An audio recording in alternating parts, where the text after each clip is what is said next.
We are live. We actually have quite a few people online too, so we're going to go ahead and talk to both. Welcome to what we're calling the drag stack workshop.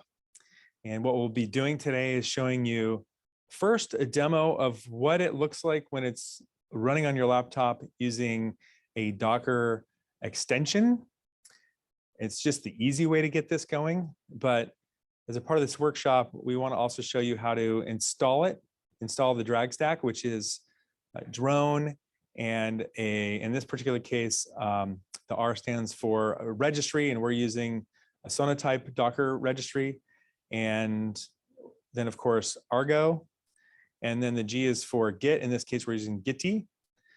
For those of you who are online, we'll be helping you in the Slack channel. And if you want, you can also message in the actual chat for Zoom. However, I think it's just going to be easier for all of us if we use the Slack channel. It will also retain the history. So I'll be watching you there and raising questions for you on your behalf when you ask questions in the Slack channel from online. So wait, of a little background. So this, for those of you who saw the 5-minute talk I gave yesterday, I'm going to repeat that just to give you a little bit of background as to where this comes from. And essentially where it comes from is we were interested in Argo CD. We were trying to understand how, like, we were going to offer it as a company. We were trying to figure out how we get engaged with the community. We started noticing that we had some users who are using drone and Argo CD together. And it just made sense that we would figure out how to enable that for more people. And we noticed that there were some challenges that some people had, because just because you have drone or Argo doesn't mean you can run the entire stack. And so we wanted to create what we call full stack GitOps, which is the ability to, from source code all the way into production, have that all in one setup. And we were evaluating different tools. Of course, we wanted to use drone. We feel that drone is very complementary to Argo CD in many ways. You know, it's cloud native, it's written in Go, it's very clean, it's got a community behind it, and it's got a lot of GitHub stars. Of course, we love it. People love it. And of course, Argo CD. But then on top of that, we wanted to open it up to include a Git repository, and the most open one we could find that was kind of met our criteria. We were hoping we would find one in Go, and of course, Gitty is also in Go.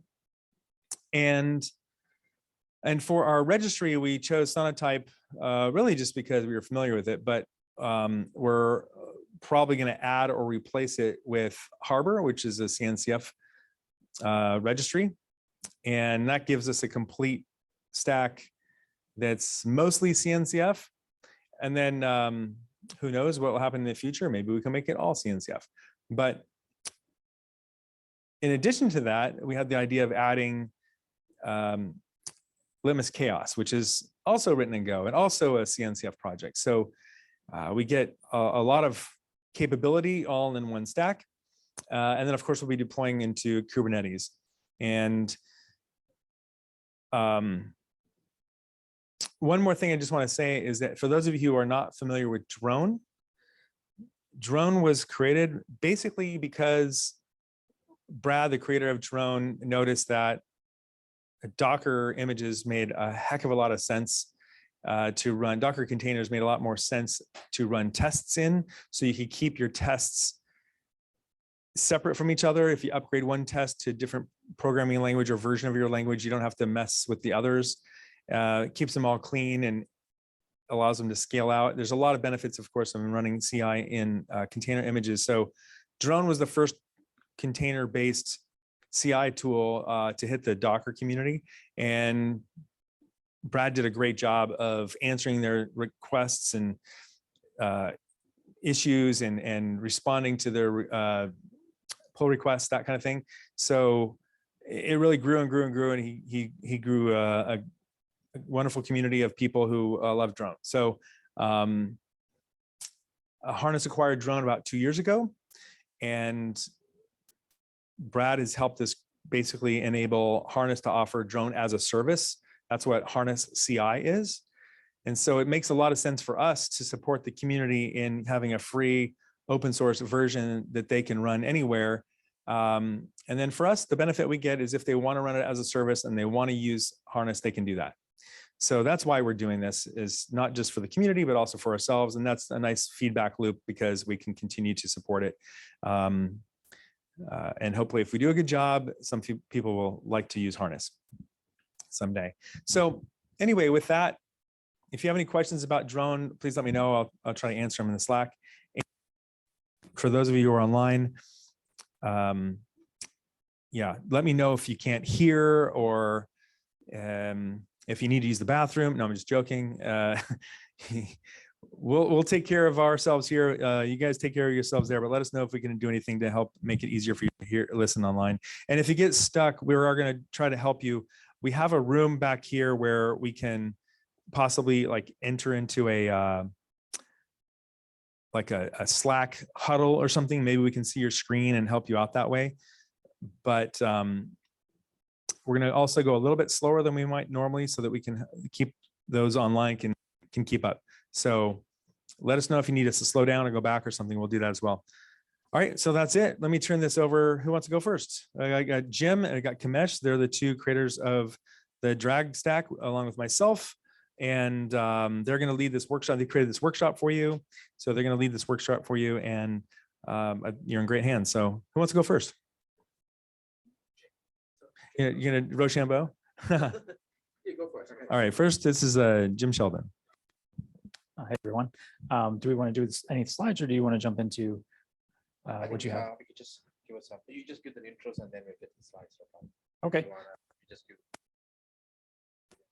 Okay. Yep. So Dave gave a lot of background. We'll be talking about all these different and running through a hopefully very interesting workshop for everyone. Commence his slide first. Do you? Is this what you want to go through now, or yeah, do you want to? Yeah, it's just for information. So Okay. myself, Kamesh, I work for Harness as the director for developer advocacy, a long-term open source contributor for multiple different projects, and a Google Cloud expert for cloud. And then if you have any questions on this session or anytime, you can ask on the chat. And if you want to have it later, you can do it on my social handles that's there. And over to Jim. Do you want to? We'll finish our introduction, then do the demo? Yeah. Okay. And here's me. So I am a senior developer advocate here at Harness. I've been using and contributing to Drone since 2018. So it's a project that I'm very passionate about. And yeah, I think really looking forward to sharing this, everything we put together here. And I will stop sharing so we can have a look at Kamesh's awesome demo of drone desktop. I'm going to turn this off for a second and put it in there so you don't have to hold it.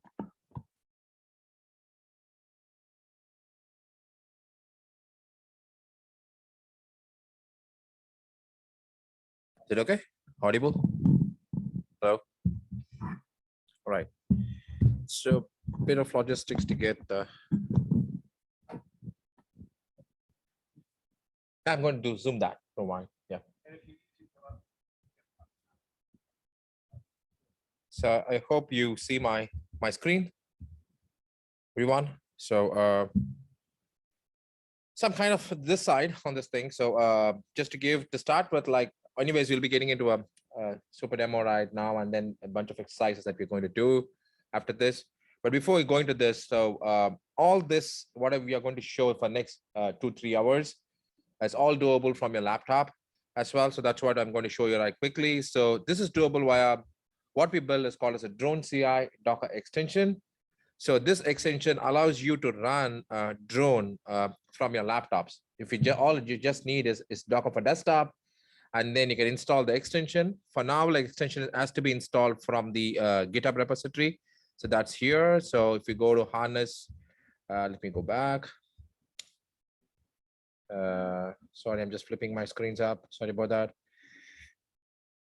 Okay, so if you go to this repository here, harness, github.com, harness drone-ci-docker extension.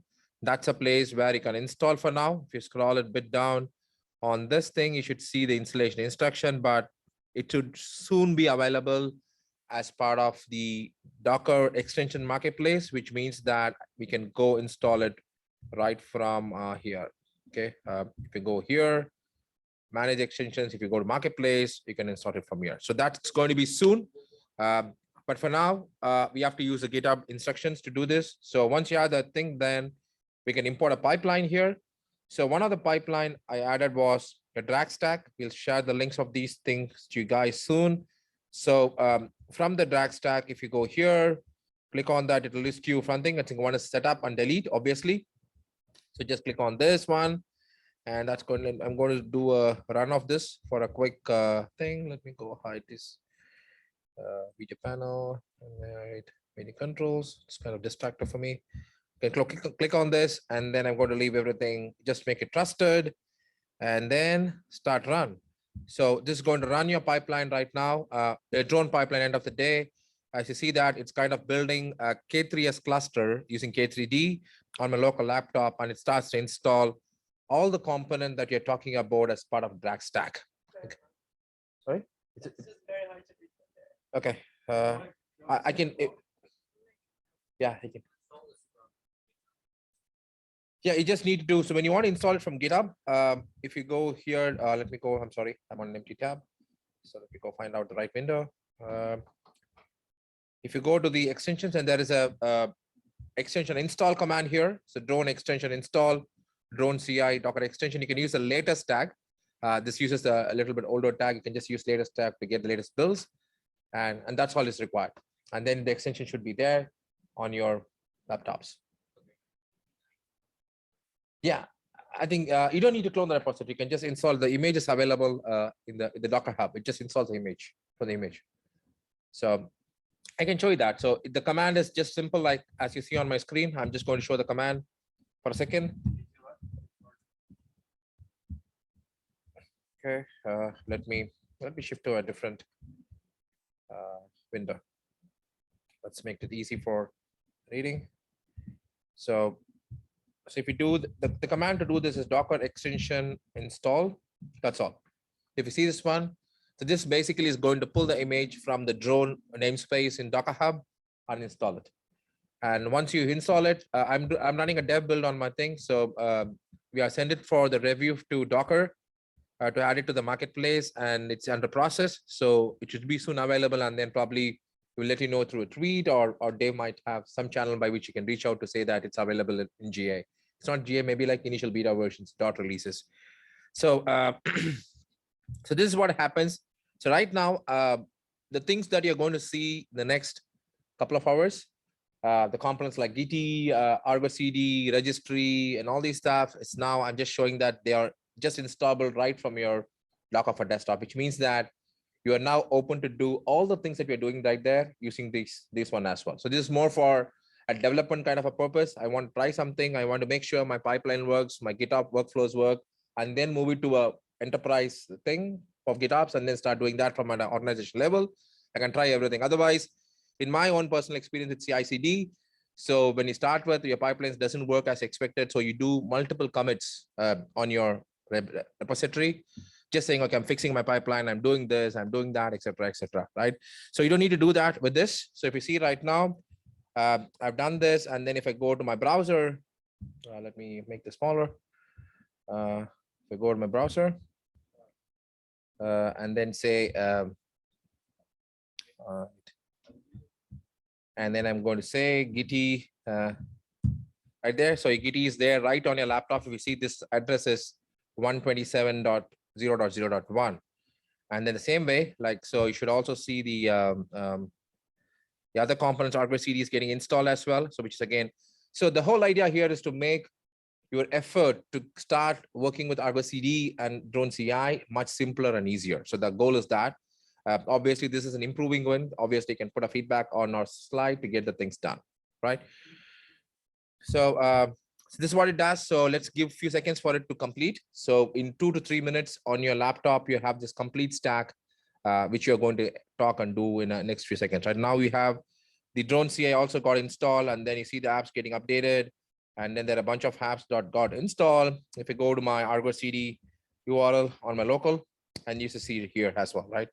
I say admin demo at 123.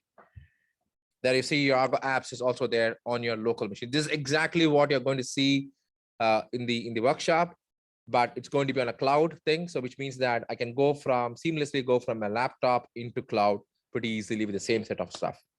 You don't need to change anything when you're working, because obviously on a machine, we'll be doing more of your own microservice kind of thing, right? That's you are developing and you are deploying stuff, right? So that's the kind of thing which you're bringing in right now, the seamless developer experience for the users to go right from their laptops into the CI, right? So obviously Harness has the enterprise GitOps as a service as well. We can just move directly from here to that if you want to support from Harness, right? That also makes it easier. Okay. So I think that's pretty much it. If you see this extension right now, it shows you the status. I'm improving that a lot, so it should have more things there, and everything is done. And then you see probably a green tick here, and you can have any number of pipelines you can bring in from your machine into this. Right now, I don't have an option to add it, but you can just need to import the existing pipelines, and then they get list here, gives you the status, etc., etc. So it's more or less like doing CI on your laptops, right? So that's what the whole goal of this drone CI Docker extension thing. I'm going to stop there with my little demo to start with, just to ease ourselves, and then we'll get into the core topic of the workshop. And let me go share my slides, what you're going to see. So we are going to just brush through the slides, and then probably we'll spend more time on doing the workshop. And before we start, there are, I'm sorry, bunch of logistics that I want to share. Let me go to the first one, or with the same mistake that if you do a presentation twice a day, this is what happens, right? Okay, let's go here. So the workshop is kind of do-it-yourself kind of a guide. So there'll be instructions that you'll be following, the instructions that you'll be executing, and then the things will be done. And for the sake of the people, like we have made that workshop available until midnight tomorrow. So in case if you're not able to do it within 3 hours or within the time span that we plan for this day, you can obviously go and do it yourself again tomorrow. I mean, at home or any place, it's available until tomorrow midnight. Since we have to run the instructions, we have to go some steps to step to complete this. So we need to time box the stuff. So which means that we will run through the steps. You can follow us through the steps when you do it, and we'll give some slack in between each challenges, and then it'll get to the next one. So unfortunately, we cannot wait for everyone to complete because we don't have much time with us, right? If you have any questions in between or anything that probably you can pop the questions up, we'll be happy to answer that, right? All right. So before we get into the actual workshop, we just want to say like why we landed here, right? So obviously, I come from a Java background, and I'm as a Java developer. Obviously, I just want to start deploying applications. So that's my wish, right? I want to deploy WAR. I want to deploy EAR, any kind of application, which bunch of dependencies and everything. So I get it to my ops guys and give it to me to do a deployment. Sadly, what happens on such Friday evening when I give it to him, and when I come back on Monday, the application is still deploying. The simple reason is that I developed my application on Windows, for example, and JDK 8, Wildfire 9, but if you see the actual environment, its production is Red Hat Enterprise Linux, JDK 8, WebSphere 9, an Oracle database, which is completely different from what you develop your application on, right? So that gives a lot of problem, right? And so to a thing, it's what I call as a wall of confusion. So this is what started with dev and ops. People were kind of confused. Like we started blaming each other. Dev says ops does not know how to deploy. Ops says you're not given the instruction. So this game was there for a long time, right? And then Docker came with this idea, right? Docker generally in containers, Linux containers, they came with a nice idea of getting a Docker file where we packaged everything, including our dependencies, even including databases at times inside that, and deployed that. And it made things much easier. And we are able to kind of start deploying application and move into what we call as a container native stuff, right? I'm just going to leave this for an offline read, what we mean by container native. And then what everybody started to do is like they started to move the applications from their local to cloud by just packaging them as containers, right? And it's made it easy for them to kind of build and deploy application. It kind of increased the velocity a bit, but sadly, this lift and shift approach did not last long, though it broke the wall of confusion. But the problem, what happened is that it was not scalable, right? because we have to do a lot of things when you kind of start breaking down the applications, because when I do a monolithic applications, the application was not scalable. I have to have consumes a lot of resources on the cloud. It was not container compatible. And there were a lot of issues which technically affected your deployment lifecycle. I mean, your software delivery lifecycle, how quickly I can get the software into production. So we need some idea, we need some tool in between, or we need some process in between that can take this and ease out this thing, right? That's where the whole software world was searching at the time, when we kind of had what is called as a continuous integration. So with continuous integration, we're able to take everything that the commit and push into my Git repository. I was able to take the image and build it and push it into a registry, and then give it to Kubernetes to kind of do orchestration to kind of deploy the applications everywhere we want. It kind of technically increased the speed at which we deploy the application and how quickly we get the application into production, right? But still, we are looking for a CI tool. When you talk about these things, and you see in my picture that I have on screen, like we have once the commit and push is done, there are a lot of things that basically controls around containers, which means that I want to have a CI tool that is container native. So that's very important for me, right? I don't want to have a tool which is like what the lift and shift we talked about earlier. I don't want to package them and lift and shift the application and deploy it like same the CI tool deployed as a container, and we use the same CI tool. So I don't want that to happen. I want some tool that understands the container paradigms and then kind of does a container native continuous integration, right? That makes things much easier for me. And that's where drone comes into the picture. I'll leave it to Jim to talk more about what drone does. Yeah, thanks, Kamesh. So yeah, I'll talk a bit about drone. So if you want to learn more about drone, the best place is drone.io. Find the website. And so here's a bunch of information about drone. It was launched in 2012, so it's actually 10 years old now. It was acquired by Harness in August of 2020. It has a lot of nice features. It's very lightweight. It's very extensible and cross-platform, cross-architecture. An important note that we want to make sure is clear before we start is that drone is dual license. So there are some open source components. There are some source available components. So drone enterprise, all the features, if you want to use everything, it's free if you're an individual, if you're a student, or an organization that's making less than 1 million US annual. And you can learn more about that at this link. When we talk about features that are specific to the enterprise version of drone in this workshop, we will make it clear. And if you're interested in using the pure drone, open source build, please let us know so that we can prioritize more around that. Yep. We are going to find a way to open up the licensing so that yeah, there's a lot of discussion happening right now around the drone license and the current structure and how to improve it. So the more that we can talk to folks about that topic, the better. So I'll run through the basics of what a drone YAML looks like, so it's not completely foreign when we start. So when you build a drone YAML in your repository, this is kind of the very basic shell of what you'd start with. There are many different runners. We're going to stick with the Docker runner because that's the most popular. And in this example, it's just a simple Go step where it's using the Go 1.18 Docker image and running a build and test command. What's going on behind the scenes? So this is Docker everywhere, right? So it's creating a temporary volume for the steps to share information between them. A clone step happens. That's why it's in a dotted line. You don't actually have to define this. It happens behind the scenes for you.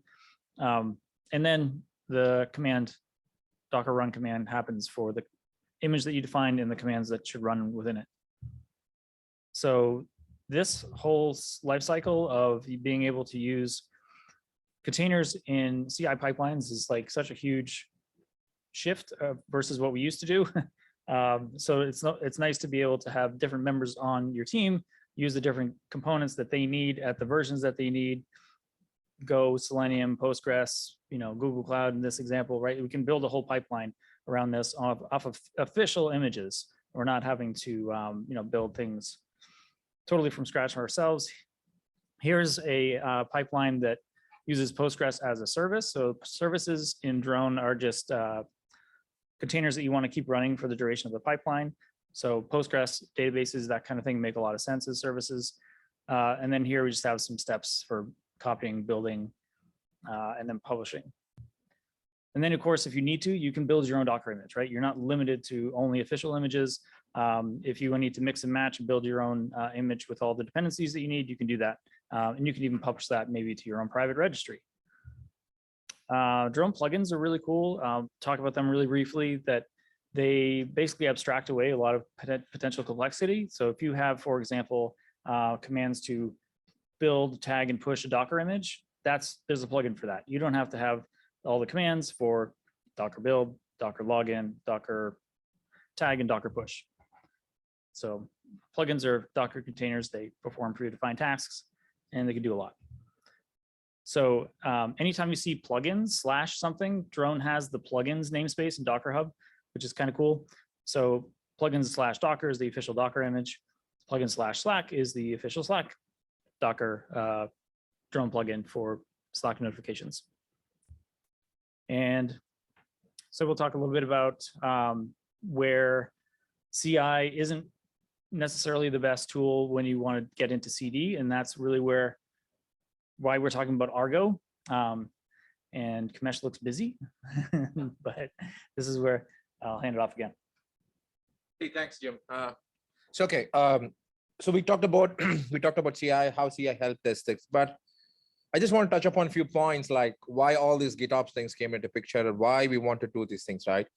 So this is my personal opinion after working with CI/CD for some time. Is there are a few things I remember that many of the CI systems, especially in the cloud native and container native world, the job of, in my opinion, the CI should do is to push the container image into the registry, build, test, do whatever integration testing or E2E testing or whatever testing you need to done, and eventually land the image into the registry. So that should be the job of CI. And CI should never go and do apply kubectl apply or kubectl apply manifest or customize your manifest or Helm install manifest. I remember a lot of projects does that. But the problem, what happens is that when we do those things, we are kind of mixing code and infrastructure together. So when I say CI is continuous integration, it's getting your source code, building your source code, and making it usable, right, as containers. It should not do any other thing further than that. If we start to do all those kind of kubectl apply or Helm installs and all these things, it becomes hard and reduces reusability. Because let's say I'm going away from just using Kubernetes or doing something else. Tomorrow, if something else comes up, then it's hard for me to kind of reuse the same CI scripts kind of to do the job, right? Because it's not doing a lot other thing than just building the source. And also, if you have multiple clusters, multiple Kubernetes cluster, which has become a common thing right now, if you have doing such things, then putting things inside a CI is going to make it hard for synchronizing across multiple clusters in a fraction of seconds. Let's say one of my cluster goes off and I need to bring back the clusters. It becomes hard if I do a CI to do the job, right? And again, though many of them gives you the build history, but none of them gives you the deployment history. How do I roll back? Right? What's the last version of the manifest that got applied? So what are the SHA 256 digest of the image that got into my Kubernetes deployments? So I don't have any kind of those history out of the box. I mean, I need to again script again to do this, right? And again, the last but not the least, though some provides credential management, but for example, like if I want to do something stored in this and then do a commit on a Git, right? And I have to basically go and store the credentials inside my CI, which is again, chances that it gets exposed to your developers who doesn't need to know about it, right? So this is a few of the things which I put out. There could be more, but these are I felt, okay, the shortcomings of using CI for CD, right? It's kind of a wrong responsibility that you are giving to CI. So what should we do now? So let's jump into what Argo CD does, right? It's one of the tools that does GitOps, kind of doing version continuous deployment. So which helps me to kind of go and do version CD with GitOps, right? I just want to quote Kesley here, like doing version CI on top of declarative infrastructure, as we discussed earlier, stop scripting and start shipping, right? Like what we harness is say, like get ship done. That's exactly fits into what the scheme of things we do here as well. Okay, great. So what are the advantage I get? Deploy faster and more often because you separate CI CD. So your CI doesn't technically slow down your CD process. Easy and faster error recovery in case something goes back. I just do a rollback using the previous version. Easier credential management because we have all the ways to manage the credentials. self-documenting deployments, which means that you know what you're deploying, right? It's not a whole CI thing that you need to read to know what I'm deploying. And finally, I can share it easily because it's going to be in a thing like Git, which is going to be shareable across many things, right? And that's all things which I have for now. And let's quickly jump into the labs. Probably Dave will be kind of putting the link on the chat for us to get onto the labs. It's going to be online lab enrollment. So once we have that, let's get started, and probably I will leave Jim to get started with the first chapter of it, right? As we discussed earlier, so we need to get going. So we'll keep going, and then we'll have Slack between each and every module so that you can have to see. And then in case if you are having trouble, you can retry it again because it's available for next 24 hours.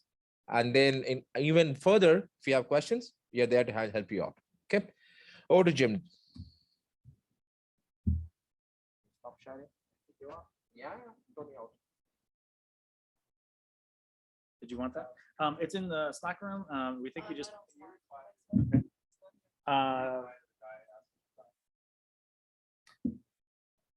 You can also get to it at bit.ly/drag-stack-workshop.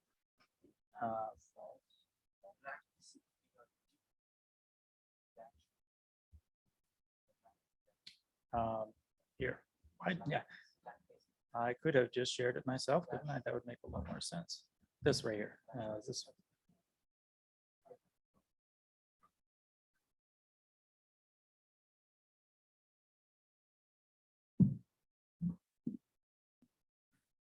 All right. Hopefully others will keep an eye on the chat in case there are questions or we need to slow down a bit. So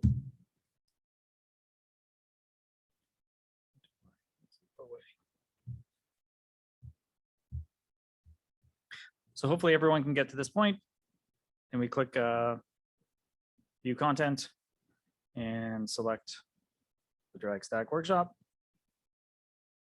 Should bring you here, and then I will start the track.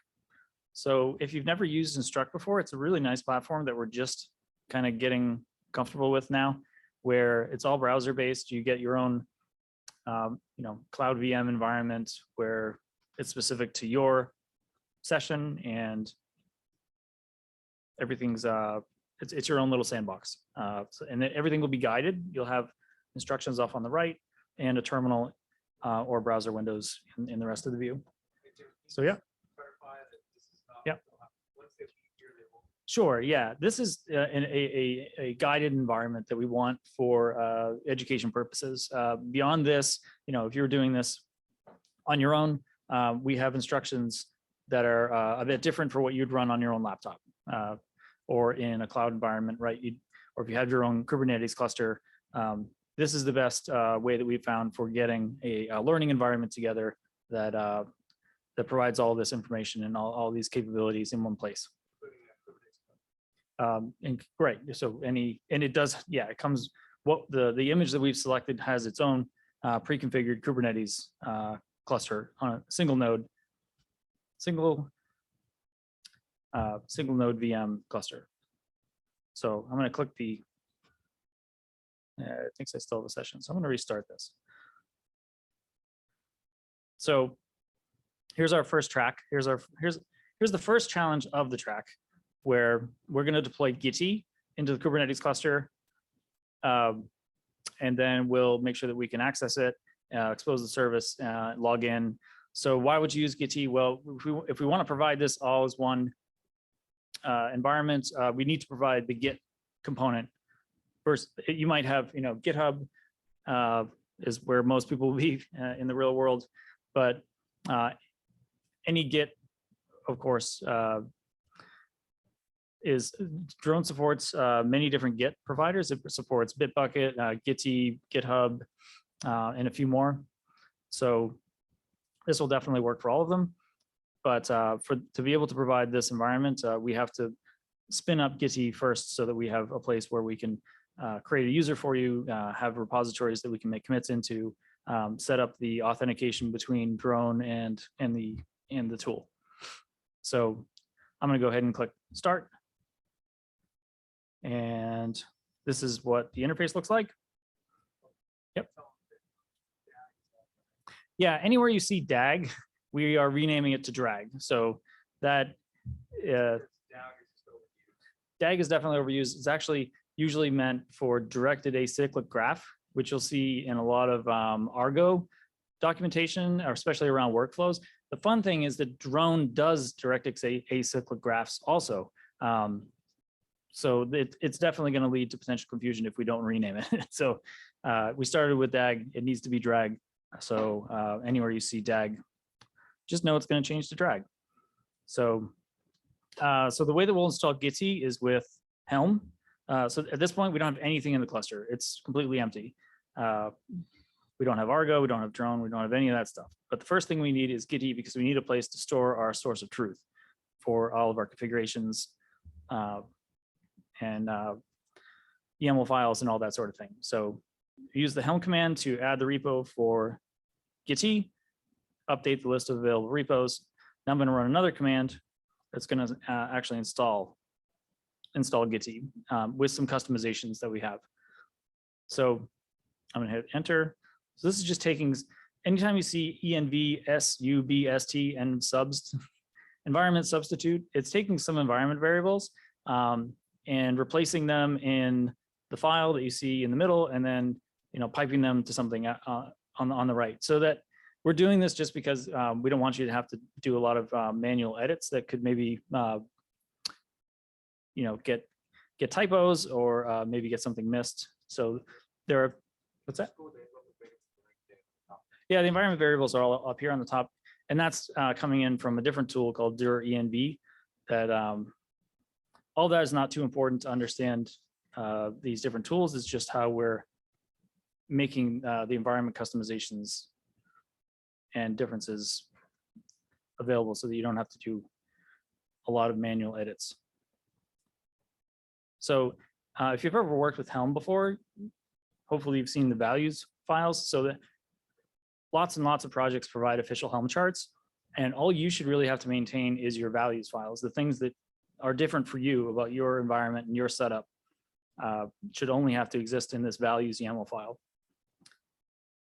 So that's what you would keep in your Git repository, and then you leave the rest of it to Helm. So this command to install Gitty takes a few minutes. This is a lot of there's a lot of components to Gitty, and I think there's some database setup that happens. Everything. Yeah, we're installing the Git server right now. Yep. Where, yeah, it would be much more challenging to try to do this with like GitHub, where we'd have to maybe create accounts for you, or I mean, we wouldn't want to use your accounts. That wouldn't be fair. We wouldn't want to.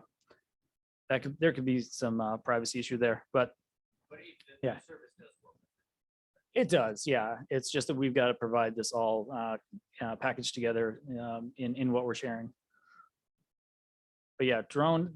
So the cool thing about drone that I feel is that it gets attached to your source code solution.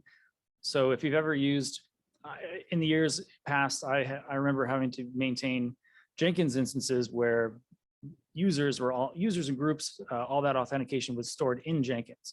So it was just another level of pain to deal with, versus with drone, you create a no-auth application, give those credentials and information to the drone server, and then it's able to then interact with your source code solution with your Git server on your behalf, basically. So yep. Yeah, I should probably repeat questions, right? For anyone online, the question is Gitty an open source Git server? I think you asked, and yes, yeah, it's open source. It's written in Go. Yep. So, and we can install it into the cluster with the official Helm chart that we have right here. And this is hopefully going to finish in just a moment. Okay, cool. before I go too far, we did this morning and we ran into some issues on Windows. If you're on Windows and we get to the step where once we get to the step, we'll call it out. But just know that you might run into an issue on Windows. Okay, so Gitty is installed. I'm just going to collapse that step and expand the next step.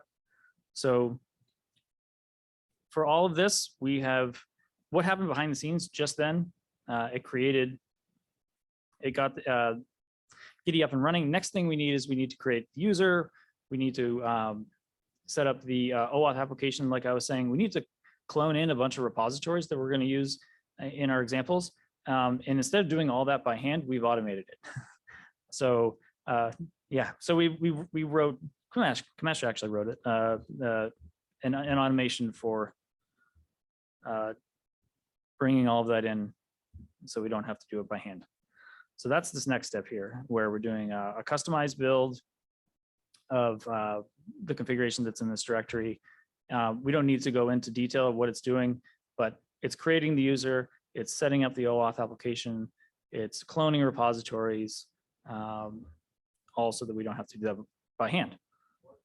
Yep. Yeah.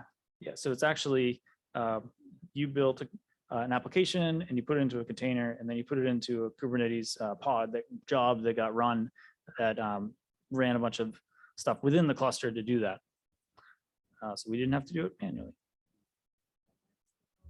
Yeah. Yeah, that could take a few minutes, maybe up to 5 minutes. Yeah, it's Gitty, I think, has a lot of setup. All right. How do you make this thing go away? Yeah. Okay, so we've got that done. So now we can log into, oh, come on. Now we can log into Gitty. So as we go through these challenges in this instruct track, you'll see tabs in the top here. Right now I only have terminal 1, Gitty, terminal 2. In the following challenges, there will be more tabs like drone and Argo. There will be an editor in the next ones, and you'll see those show up here. So right now it's just Gitty. So if I click that, now we've got Gitty that this is running in the virtual machine that Instruct brought up for you. Yeah. Did you? Okay.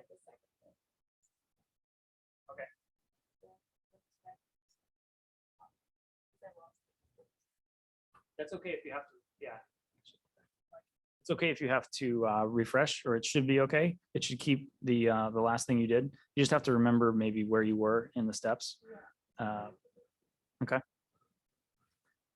So hopefully, once we get to here, we can log in. We have it up here on the, we have the credentials up here on the whiteboard in the room, but if you're virtual, the username and password are right here. User-01 and user-01 at 123. That's the password. This is open to the internet, so we don't want to pick usernames and passwords that are too easy to guess in case, I don't know, something malicious might come along. Unlikely, but all right, so we should be able to log in now. And here we go. So we've got the repositories automatically cloned that we're going to use in the following steps. I can even go in and show the OAuth application I was mentioning, just so that isn't unclear. So this is the application that drone, and all this happened behind the scenes, and all this is going to get passed off to drone in a following step once we bring it up.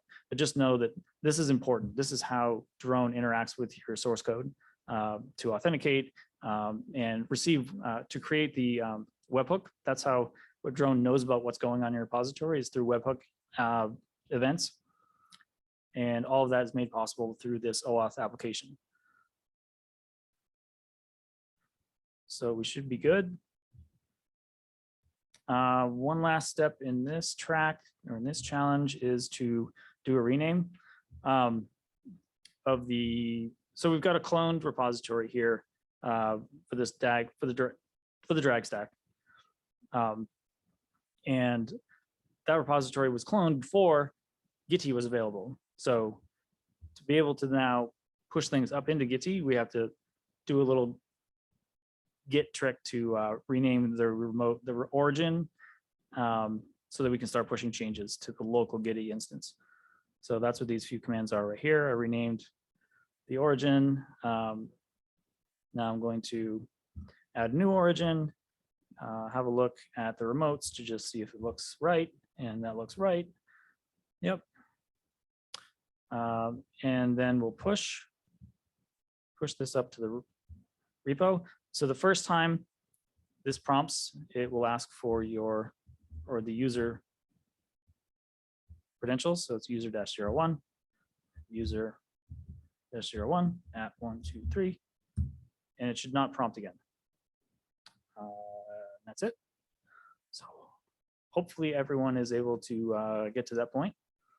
Anybody struggling? Anybody online not able to get this far?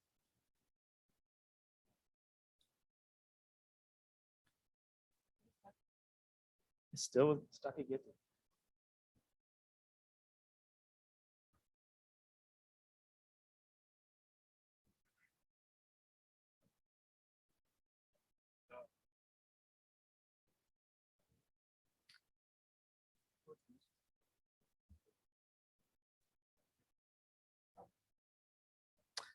Someone online is trying to locate the Gitty URL.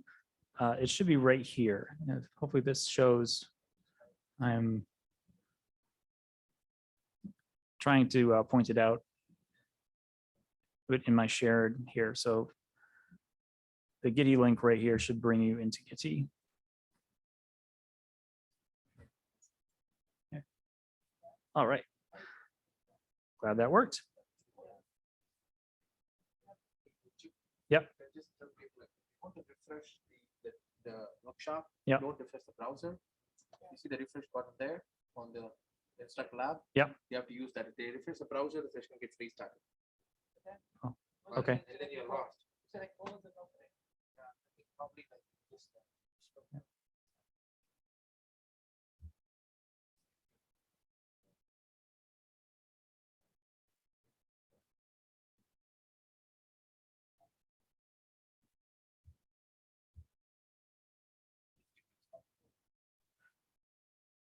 Yeah, in the past, when I have had to refresh, it keeps the state. It won't keep me where I was. Like I could be lost in where I was in the steps, but it will keep the state of the VM where it was.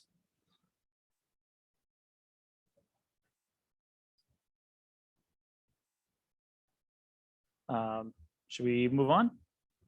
Yeah. All right, let's move on.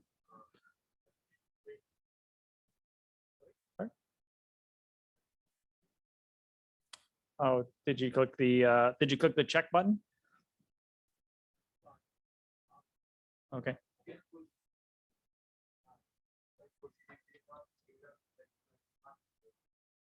All right, I'll wait just a minute. Anything going on in the Slack room? Nope, Slack room is quiet. Yeah. Yeah, feel free to use the Slack room if you want. It's there if we need it.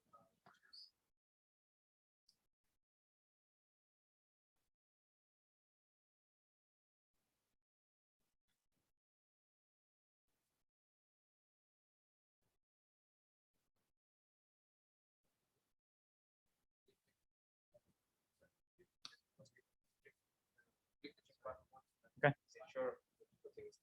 Yep, so once we're at this point, we can hit the check button, and a script actually runs behind the scenes to verify that we've completed everything. If we didn't complete everything correctly, we might not be able to get through the next step because it will depend on everything we did in this step. So now I think Kamesh is going to take over. So do you need this or do you? No, are you okay. okay. Yeah, I'm just following that section. Right. So let's go. Let's go to the next step. Probably that's the most crucial part of it. So I'm on the same thing. So just one thing to mention about when you're doing with these browser-based environment is that please don't click whenever it's stuck. Don't click the refresh on the browser. Please do use the refresh on the lab. If you do on the browser, everything goes up and then you have to basically start again, right? So please do use the thing from here. So what you have done so far is I'm not sharing it. I'm sorry. Oh, sad. Let me go share. All right, I'll just share this window.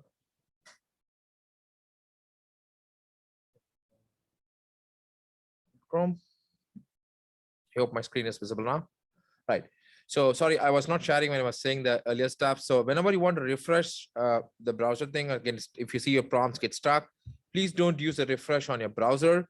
Please do use the refresh from your instruct tab. If you do it on a browser, your session gets restarted and you might be, I could say probably you might have missed some instructions. All right. So we got Gitty until now. So as I said earlier, so we just need to keep moving. So we'll go to the next important thing of installing Argo CD. So that's what we're going to see. So so let's go on the first one, adding the Helm repository for Argo. That's what I'm doing right now. And then I'm going to do the same stuff like we did for Gitty. Just do env substitute some values, and then install Argo CD here. So that's what I'm going to do. I'm pinning this to 5.4.7, the version that we tested. We had some problems today morning testing the latest version. So we just want to pin it to 5.4.7 and then do it. So this should basically start Argo CD for us. So as said earlier, so we have a bunch of tabs here. So while the installation happens, we can explain that. We always, wherever we have multiple terminals to be used, we say shift to terminals and run the command just for convenience. It's up to you like to run the same terminal on different terminal. We have a very minimal code editor that could be used to edit code. We have a very little code editing demo scenarios as part of this labs. So wherever we are, we just use this little editor to do that stuff. And then all these other tabs is basically as we progress through the exercises, anything that provides a web console will be added with these things so that you can go explore the applications from there, right? Great. That's good. So I think there was somebody who were asking me today morning that do I need to do the stuff that Helm reports it? Plus, please do make, you don't need to do anything that is part of notes. It's just a standard thing that Helm gives you. You don't need to do anything that is given in the notes. All right. Great. So we have done this. You can use this little arrow button in case if you want to have a more space for the instructions or your commands to run. Great. So now the next crucial part is what we're going to do a cluster bootstrapping.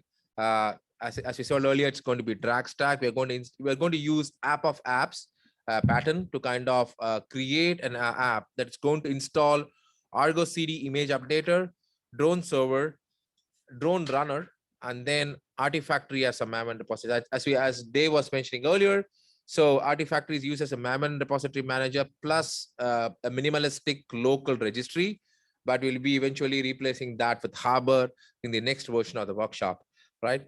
So, and then as I told earlier, there are a bunch of environment variables that get set automatically. This is just for information's sake that you see here.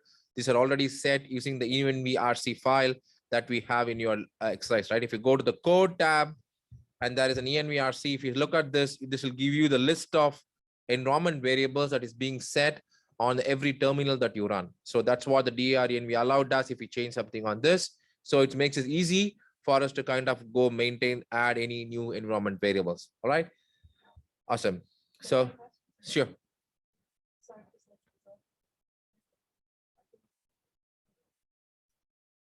I think probably, yeah. Sure. Sorry, there was a question. Sorry. So we're done this. So, and then what you're basically going to do is like, we are having some values here for the app of apps. If you see here, if you go apps, there's the values here. You can see these values. These are pretty normal ones. And then we have a templated one here that we are going to use right now. And this is why we use env substitute. If you see these marked values, these are going to be replaced when we do an env substitute command using the environment variables that we set. So this makes it super easy when you kind of do this testing, quick testing, and you want to have some standard settings done there, right? So, and then that's what we're going to do next. So let's go to the instruction again. And see here, that's what the values.yaml, and this is a template. It's a copy of values.yaml that's replacing values for you. So if you go here and then go to the terminal, I'm just sorry. Sorry, my link is getting updated here. So I'm just going to copy the env substitute here and then put enter, right? So what this basically is going to do is just going to update your values YAML here, as you see right now, with the values corresponding to your environment. So that's what we have done. So we did that. So that's going to be the values YAML get converted here for you. So we are all good to go and do the app setup. So next thing is that I have to go commit the stuff, right? I'm just adding this values YAML into my repository in the Gitty one. And then I'm going to say commit and say init app. I need to do this once. User -01 at 123. And that's it, right? So once I'm done this, so my app should have all this stuff here in the drag stack here. If I go to my Gitty, and then I have to use the instruct branch here. It's not on the main branch. And you see deploy drag of apps just did 20 seconds ago, right? So we're good. We are on the very first step of doing stuff, starting with all Git and Git related stuff. So we just updated that. And then finally, we're just going to create this app of apps, right? So as you know, the app of apps thing here, let me go and show it once. If you go to KTS, DAG, there's an app YAML. And this is a typical Argo CD application with a bunch of configuration here using the values that we just created now. And the rest of most of the things are defaults here, right, for this demo. So that's what you're going to do now. So just go create the app of apps. We applied this, and soon if you open Argo CD, I should see this thing coming up here, right? So the password, I think the password is already there. Admin demo at 123. So it's a very complicated password. So you see all the apps coming up here, right? So they're getting synchronized right now. A drone, as you said, it's blazing fast, and you see it's already there. Okay, it's not like a few of the other CIs that takes ever to get up. So it's not like that. So it's super fast, it's blazing fast, things are done, ready there. And when we have the Argo CD image updater that we are going to use for updating the image as part of the last exercise, where we update the image using GitOps. And then drone Docker runner is what's going to use your pipelines. Jim will be explaining more about that in the upcoming sections. We have a litmus kiosk exercise that's going to be at the last. We are going to get the litmus kiosk as well. So the Nexus and litmus takes a bit of time to kind of come up and synchronize because there are a lot of heavy things that is being done behind. So let's not worry about that. We have the main components, drone and drone Docker runner and Argo CD image updater ready for us. So let's go get started with what needs to be done with that, right? So we're good there. And I'm also just for a safer side, if people love CLI, they can do Argo CD login here so that it gets up. And actually, I don't need to synchronize because the synchronize is already started. So in case if you want to do a synchronize from a command line, you can just go do synchronize from a command line as well. All right. So we're great. So right now, so far, what we have done is that we have made this Argo CD available for you. All these apps up here and things are syncing up here because it also sets up a image registry, as I said earlier. So that's where it takes a bit of time. So it's healthy right now, but it's now creating the users and other configurations that is required inside for you to build and push image from within your drag stack. You don't need to go outside, rely on external container registry. All right. Argo CD is admin and demo at 123. Let me show that here. I think that's a good question. I think we have put down here. So for Argo CD password, as you see in my screen, there is, if you go to the section just before cluster bootstrapping, it's the username is admin, the default one, and the password is demo at 123. Right. I think people are here. I think we wrote it in the board, plus probably for people like you want to put that, Jim, password on the chat? The chat, yeah. So Argo CD one, and maybe like the Gitty one as well, in case people want that. Sure. Okay. Awesome. So let's see where we are. So these things are syncing up, and then it should be ready in few seconds. Let's give us some seconds, and then while people also catch up with what you have done. So we'll wait for that to come up. All right.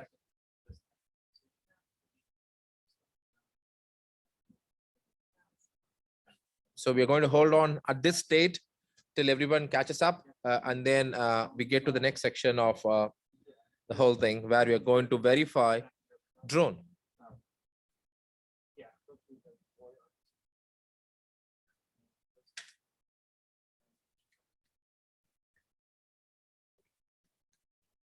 So Jim will continue with validating the drone setup, and probably we can just give some time for people to catch up. Jim, I think the Nexus is syncing, so that will also be, people will also be catching up with that. So we'll just wait for the Nexus to sync, and then we'll go. Okay. So as you said, like we'll just wait for a few seconds for Nexus to sync. If you have any questions, keep popping them up on the chat. We'll be happy to answer those questions.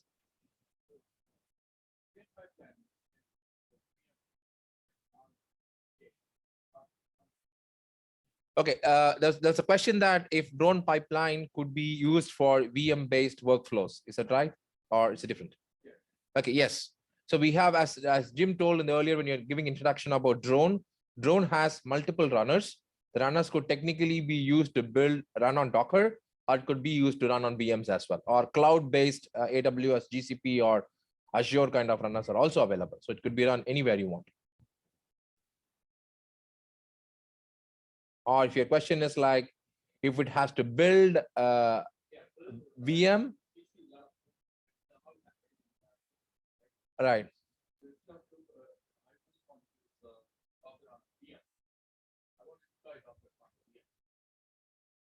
Docker containers on VM, right? That is going to be your orchestration. So then that doesn't come under your CI part. That's what we discussed as earlier. That's going to be your CD part. Right? So I think for CD, you can use anything you want. Once the image is there, you can use anything you want. In those places, drone will not be used. You can use, but that's what we said. We want to separate CI/CD, and drone is only used for building CI, building containers. Argo GitOps, at least I'm not aware whether it's usable across VMs, but that's a great question to the people around in the community. But we need to check out. Currently, I don't think so, because it relies a lot on. Yes, right now, because the whole Argo CD, the whole things is all run in Kubernetes clusters, and then it applies Kubernetes manifest. So which means that for now, I don't think so we have support for VM. That is, I have seen myself. Maybe if you can ask the community, they might be having some answers.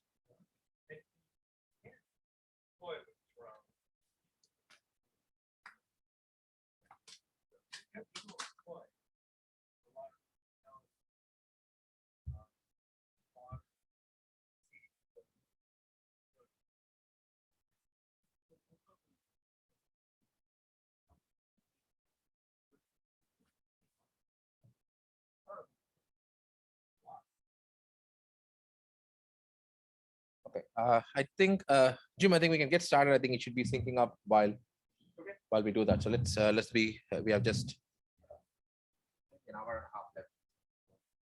No pressure.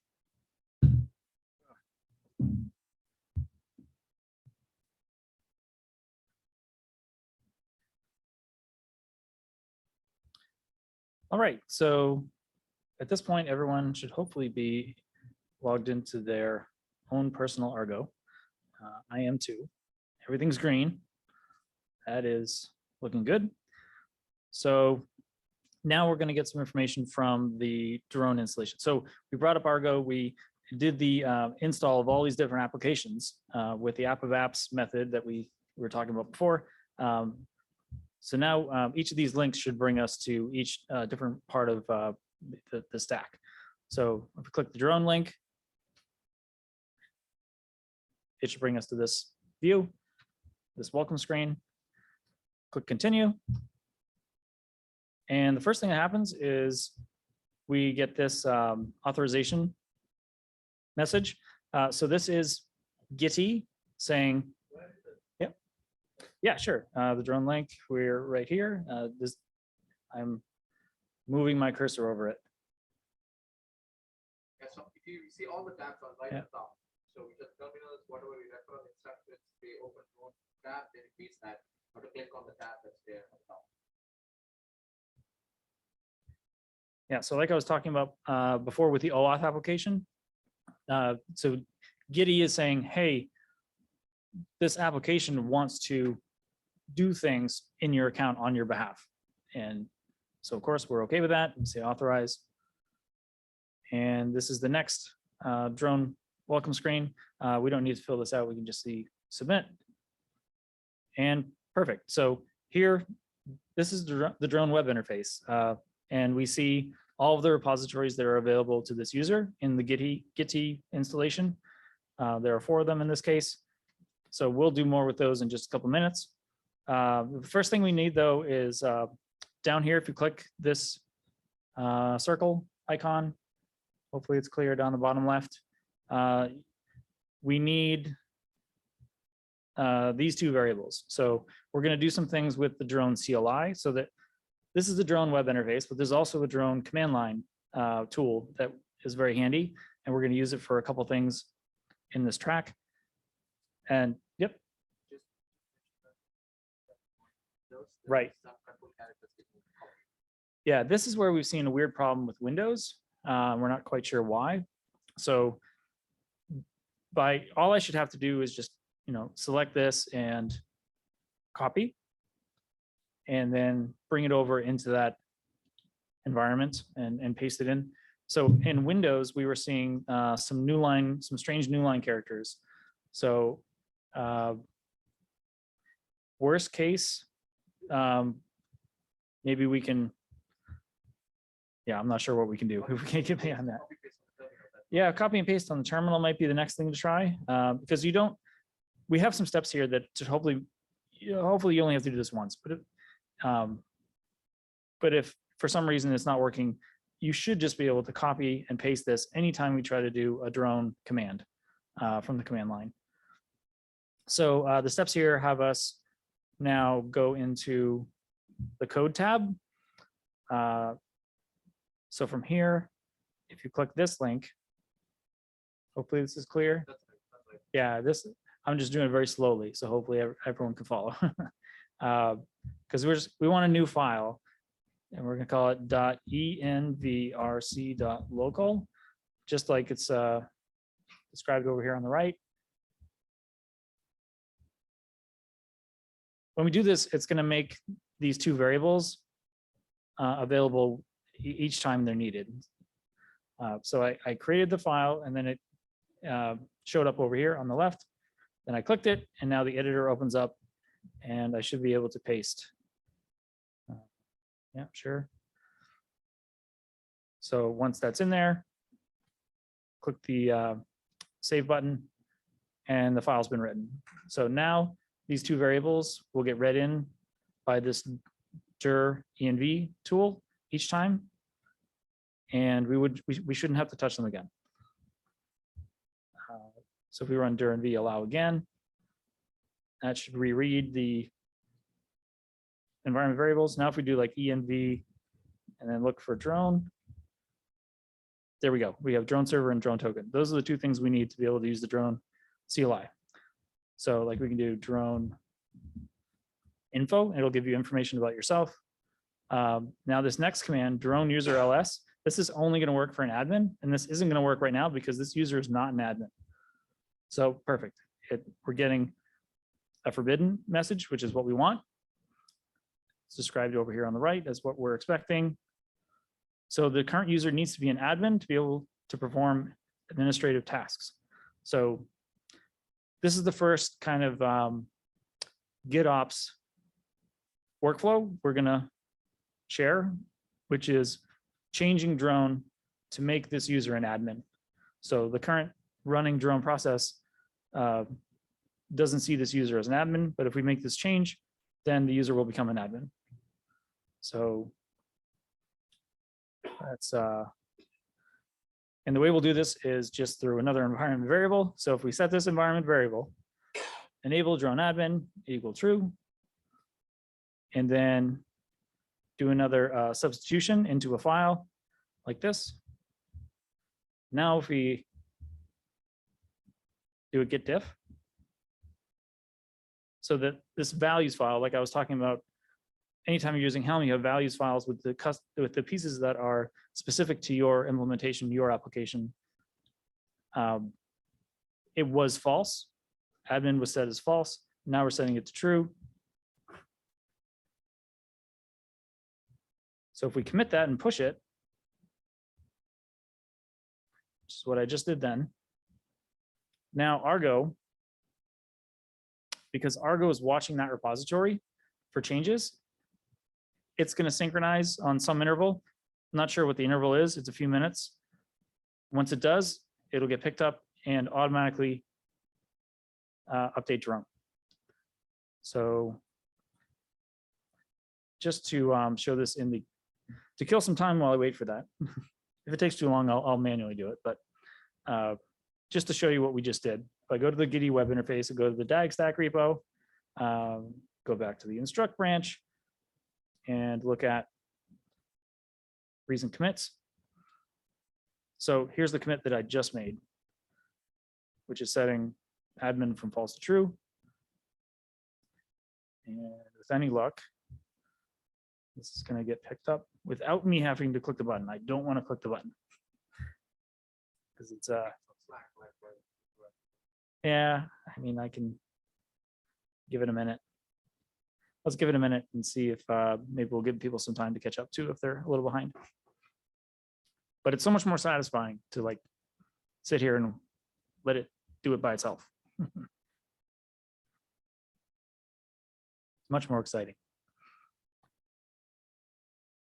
The I don't know how much we've talked about this app of apps approach, but this doing it this way makes it visually in the drone in the Argo web interface very clear that this this DAG apps should be drag apps, right? It consists of all these different components, the the Helm repos, all these different applications, the image updater, drone, the runner, litmus, nexus, all these pieces are from that one app. So everything to do with that app gets managed and synchronized together. So you're no longer maintaining all these things as separate standalone configurations. They can be, since they're all related to each other, they can all be an app of apps. Yep. Yeah, I think I can just search for app of apps. Right. Yeah, so this is definitely what am I trying to say? A common approach, a standard way of managing resources in Argo beyond just using a simple Helm install or customize or Kubernetes manifests. Bundle all that together in an app of apps, and things become easier to manage. So yeah, here's an example. We have some friends at a company called Achievers in Toronto, and this is how they do it. They follow this app of apps approach. All right, how long have I been waiting? How long is this taking? 3 minutes? No, it's taking longer than that. It was only 3 minutes ago, really. It feels so much longer. The clock is not synced? Really? 4 minutes? Oh, no, it's changing. Oh. Well, wait a little longer. So the one way we can tell that this hasn't been synced yet, this is the previous commit, deploy DAG app of apps. See that? That's the previous commit. We want this commit message to show up. And I'm sure this is configurable. We could set this interval to a lower value, which we probably should do for the next time we do this, so that we don't have to wait quite so long. But that's what we want. We want to. I'm gonna click play and come back. Oh, look, maybe I lost my session. There we go. Okay, so it happened, but somehow the browser lost the session and got disconnected. So we didn't get to see it. It looks interesting in the UI. Things go from like yellow to, or green to yellow to green again.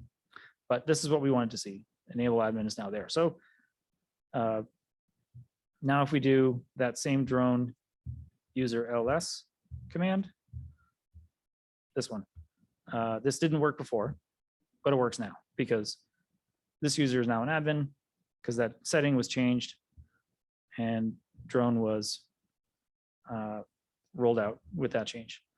We can even run this command, which should come back saying that I'm an admin. That's perfect. So we're looking good. We can go on to the next challenge. Want to switch off again?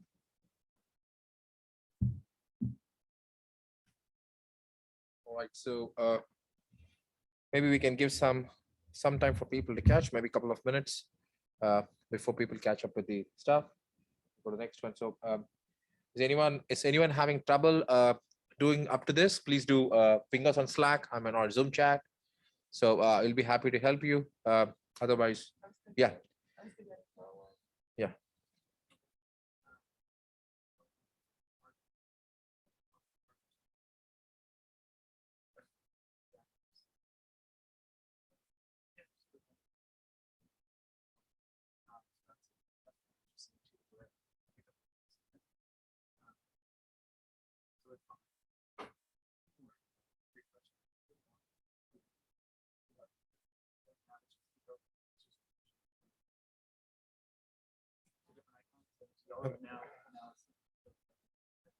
That should have taken out the old pod. So now if you go try that. All right. So it's configurable. We have to go look that up. It should take something like 5 minutes. But I'm sure all right. So that might be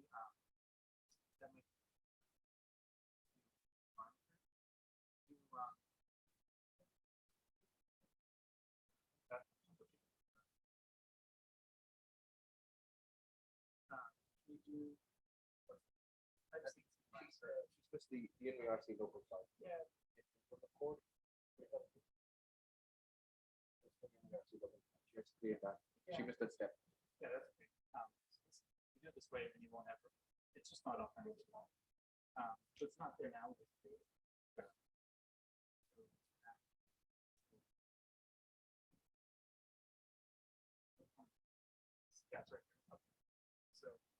So we're just waiting for others to finish. So just give some time, and then we'll get started with the next chapters.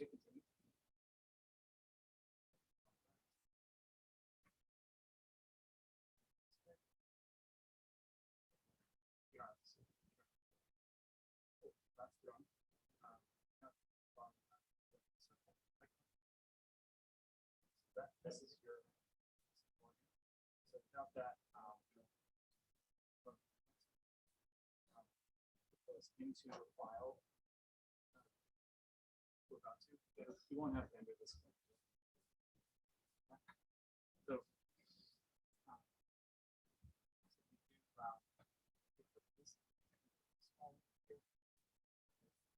just next to this little cat. Yep. Yes, new file. So call it done ENDR.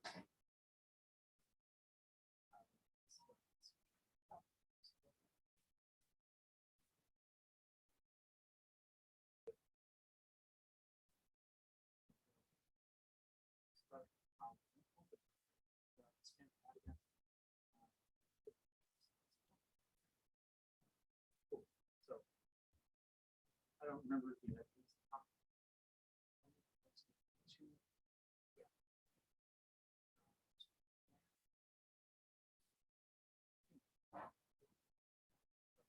Third line.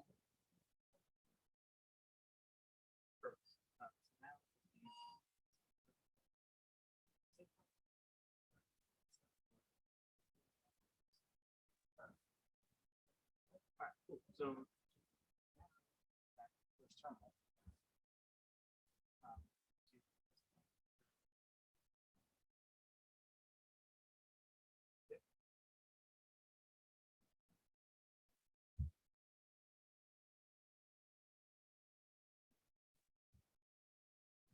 All right. There's a question on the chat.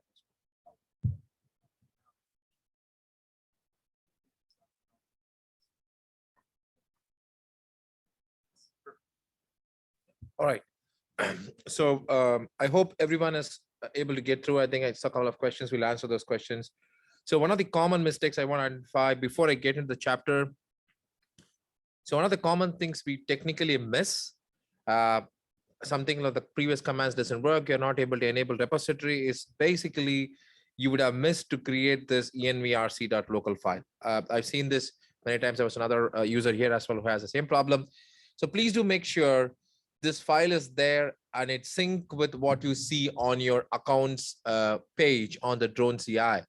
If you're not seeing that, so please create this file. This is just going to be once, and then the later things, you're just going to copy paste that file for the other scenario. So you don't need to create it again and again. So please do make sure if you're not having this, and if you're not enabled as admin, you'll not be able to do any of the operations that is part of the exercises that you're going to see in upcoming exercises. For example, enabling a repository, disabling a repository, etc., will not work.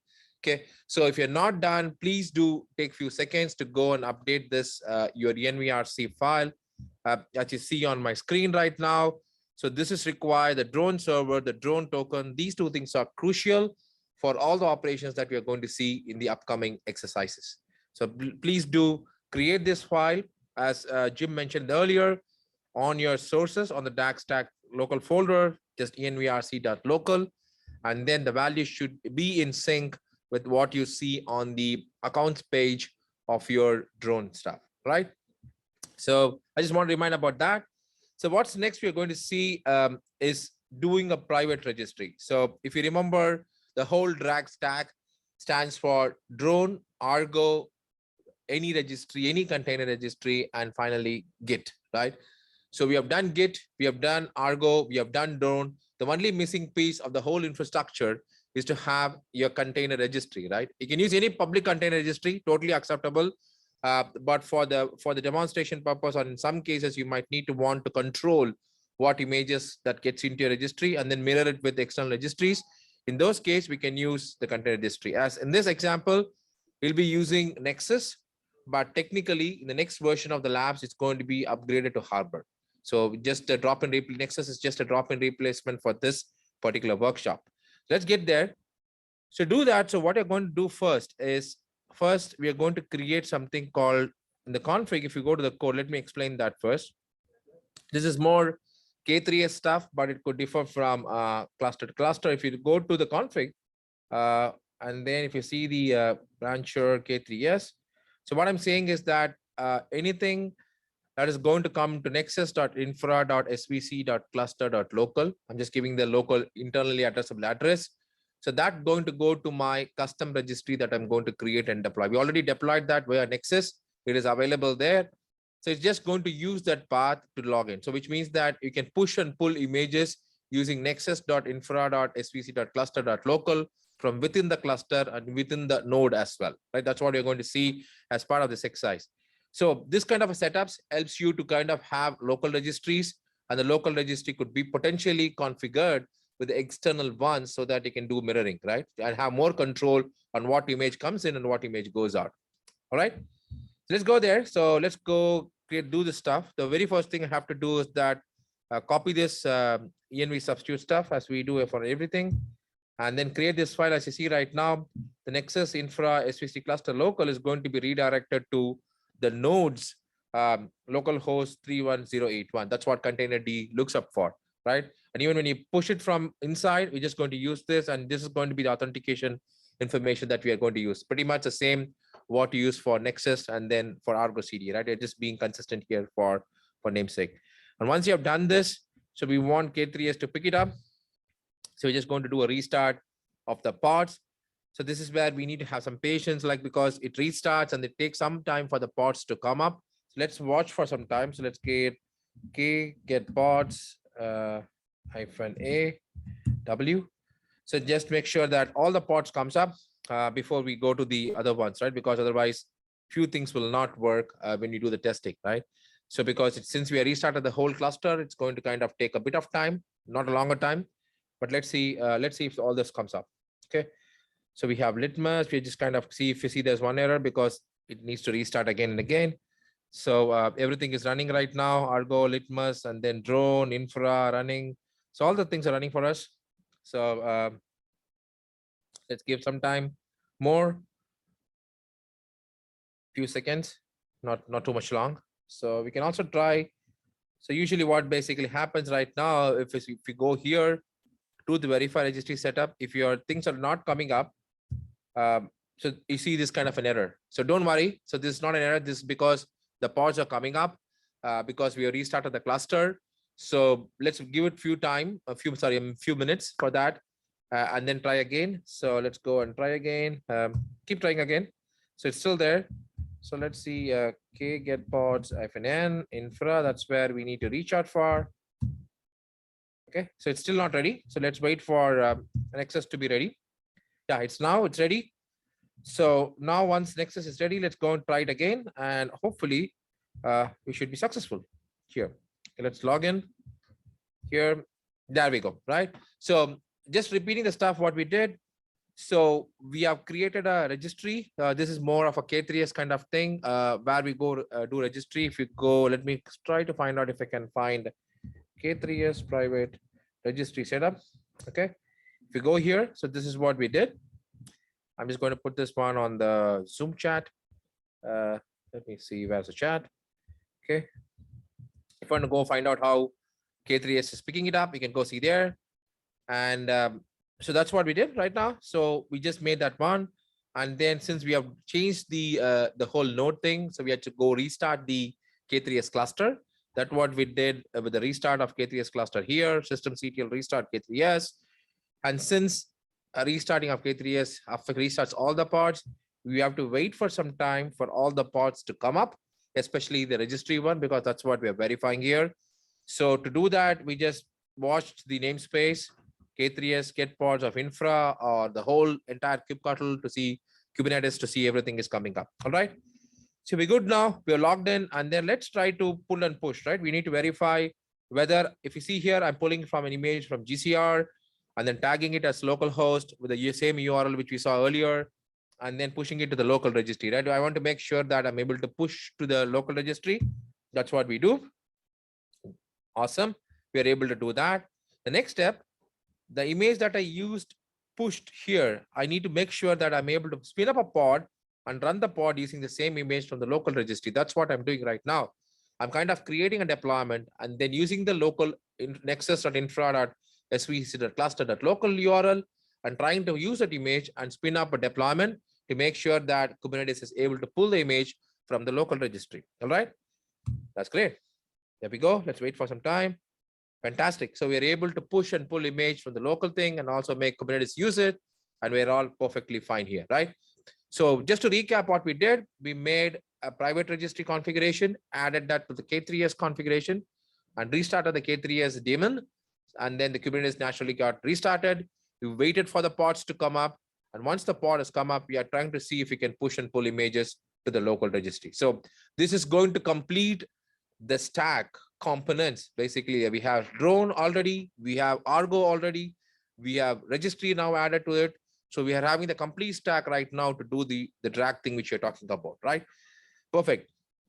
So let's hit check to see if you're able to do everything fine. Perfect. So we're all good here to do the next step. Right? Cheers, mine. Awesome. So Jim comes back and talks to you, take you to the drone pipeline. Yeah, now we get to work on the fun stuff. Well, it's all been fun so far, but this is really fun. So we're here, we're gonna actually create, oh, so you're sharing, I'm not sharing it. Gotta kick you out. There we go. Great.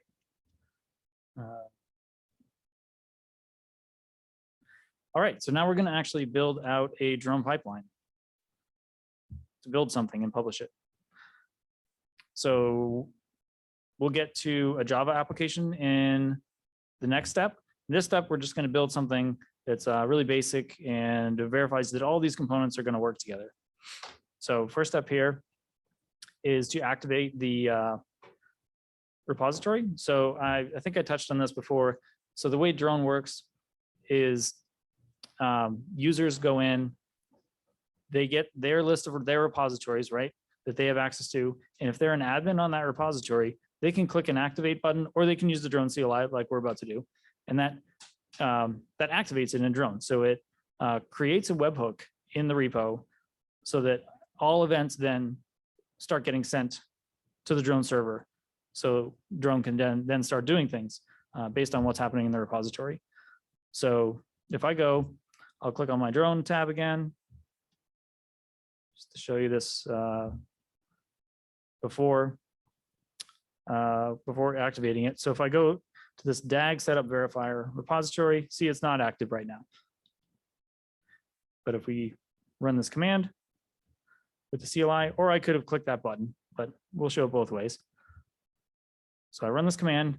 So use the CLI to authenticate as me and as my user and activate that repository. Now, if I refresh this, and it's activated. So we've got all these different options that you can, potentially use in your settings, depending on what makes sense for you. Secrets, there's a bunch of built-in things in the repository like secrets, cron jobs. We'll see some secrets in a step pretty soon. But first thing, let's try to get a build going. So we're going to go off into a different directory and clone one of the repositories that was automatically imported into Gitty, but it hasn't been cloned. It hasn't been cloned into the file system yet for us to make edits to it and commits. So I'm going to change into this a different directory, git repos home. Use this command here to clone this DAG setup verifier repository locally. We need to switch branches off to the instruct branch. Here's where we're going to need to authenticate again. So you can either, get those environment variables again, export them. I like just doing this right here, where since I previously created that .envrc.local file in the other repo, if I just copy that one into this repo and run this during the allow command again, it will automatically pull in the variables for the drone server and the drone token. So now I can authenticate again. So just to verify, let's do drone info. Yep, looks good. So now we can keep going. So the next couple things are kind of annoying to talk about, but they are important in anytime you're trying to deal with Docker in Kubernetes. You're going to run into these kinds of problems. And honestly, this really wasn't a problem until we came into the instruct environment. The instruct environment that they give you is slightly different. It's different enough to make us run into these problems. So it makes us think that you could probably run into these problems in a real world Kubernetes cluster. So we wanted to make sure that it's called out in these steps. So when you're running Docker in Kubernetes, you have to worry about things like the networking layers, and if they're going to potentially send packets that are too big for the outer layers. So that's something called the MTU that we're about to look at. You also have to worry about the potential DNS resolution. So this internal Nexus registry that we have, the only way that the container, while it's being built within like multiple layers of networking, for it to be able to know how to reach this internal Nexus registry, we have to do a trick where we set its name server to be the name server of the cluster, which luckily in this instruct environment seems to always come back as 10.43.0.10. But to verify that, we can run a temporary container. Here we're going to run a busybox, excuse me, a busybox container, and just cat out the etcresolve.com file. Cool. So there, just ran that container very quickly. And that name server is exactly what we expect it to be. But just in case it was different, we could have gone in and made some changes. The next thing, so that's name server related. That you only have to worry about that if your Docker build process needs to reach stuff, endpoints within the cluster. This is going to be if you're trying to build Docker containers inside a Kubernetes cluster, you're going to run into this. It's not a drone problem, it's a Docker problem. It's why projects like Canico exist, where they try to take Docker out of the equation, so you don't even need it to build a Docker container. So those definitely can make things easier. But since drone is very Docker focused, it's definitely its strength, and it can be, a hurdle at times to have Docker in. I mean, it's both a pro and a con at times, but usually it's worth the extra potential pain, especially. Yeah, it's what comes along with Kubernetes and Docker, and it's not drone's fault. So the next thing is MTU. So this is the networking packet size limitation. So you want this to be smaller than the outer layers. Really, this is another thing we don't actually have to change. So far, everything we've seen in the instruct environment, it has been this 1410 value. So that's what we have in the following step here. So we don't actually have to make an edit. So just know that if you're working in Kubernetes and you're trying to work with Docker too, there's extra considerations. So here we are ready to build out the pipeline. So here, here's a pipeline I can just copy in. So this is the .drone.yml file that we can bring into this repository.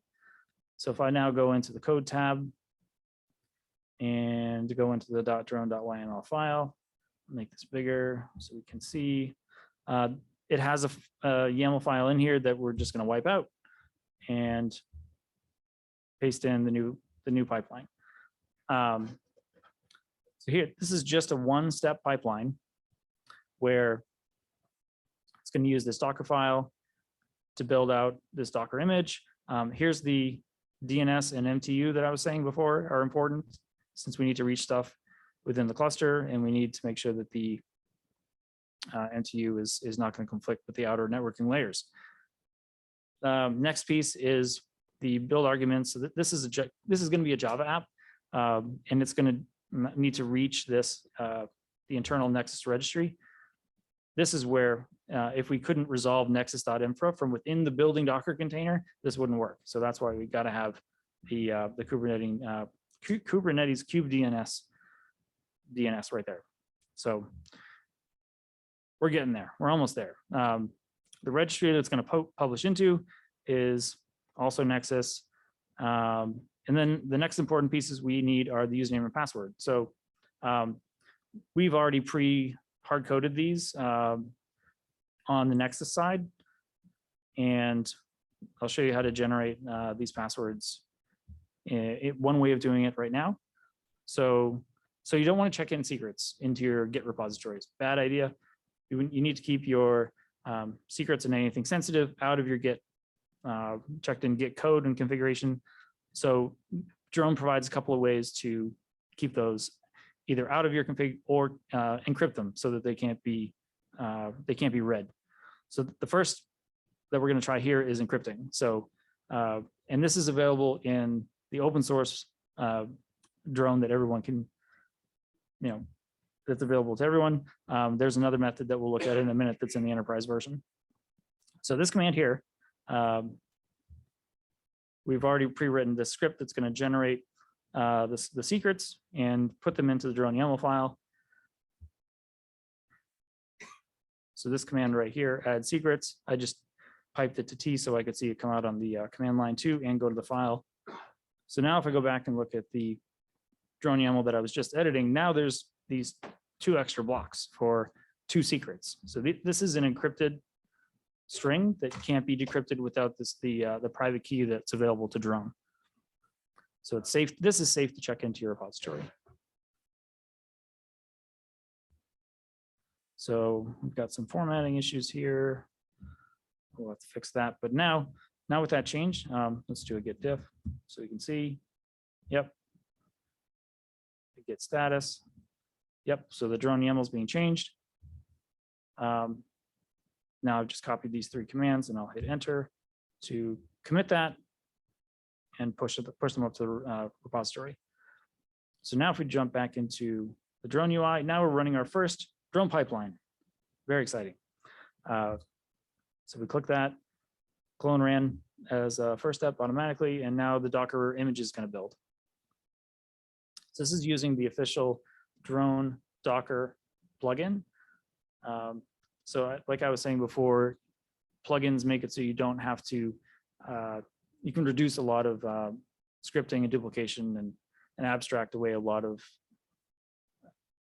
commands that you would rather not have as individual commands in all your steps. Like if you've ever seen CI pipelines that are just dozens or hundreds of lines long of a lot of duplication, plugins, drone plugins really help with that to reduce down. If you're doing something in a standard way, something you're going to do over and over the same way, you can have a plugin, or you can find an existing plugin. Maybe if you look at plugins.drone.io, this is our marketplace. Have a look through here. They're very likely there's already a plugin for whatever you're trying to do, and you can just maybe pick that up, and instead of writing a lot of your own logic, you can leverage a plugin. So here's the drone plugin being used to build our Docker image for this Java app. And it's being pushed now. So everything's built fine. Now it's going to get pushed up to that internal Docker registry that's inside Nexus.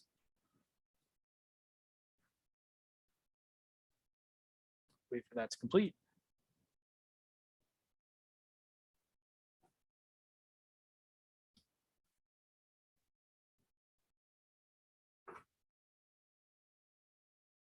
It's kind of a large image, but it takes a minute. Secrets did not get added to your drone YAML. Okay, we'll look at that in a minute. C command could have been it. Yep. We're just commenting on a, yeah, okay, there we go. Publish the Docker image. Perfect. So now we are done with our verification. We should be good to actually build our app and deploy it using Argo. So I'll hit the check button. Complete this.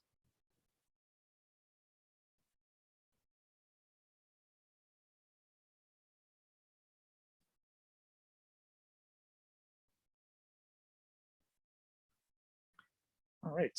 Are we handing off again, or am I? Okay. Okay. Try to hit refresh. Oh, I think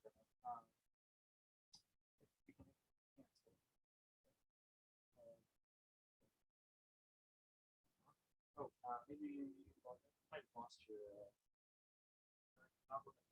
yeah, in the bottom on the drone tab. We'll yeah, maybe take a minute and let people get caught up, and we can help. User -01.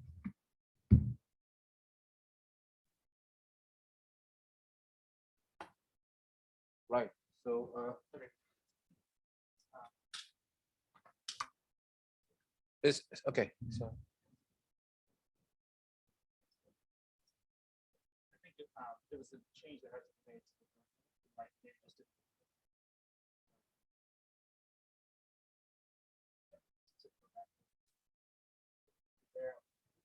Did you get into the code? Yeah. Okay.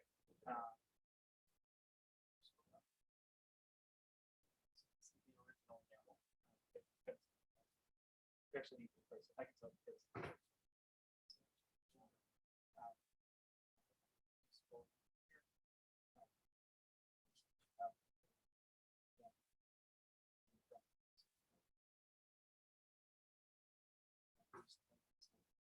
Oh, hang on to the glass. Maybe just delete.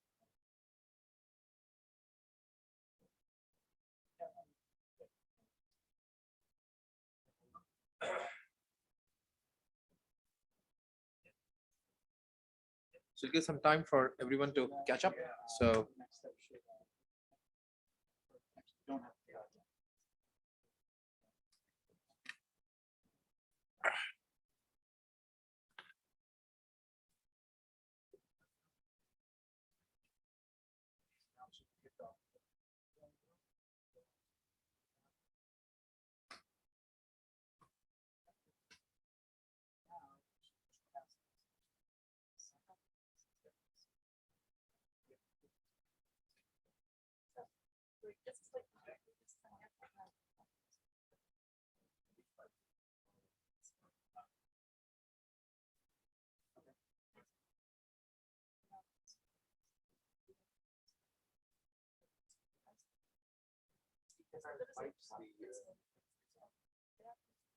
Oh, no, okay. Okay.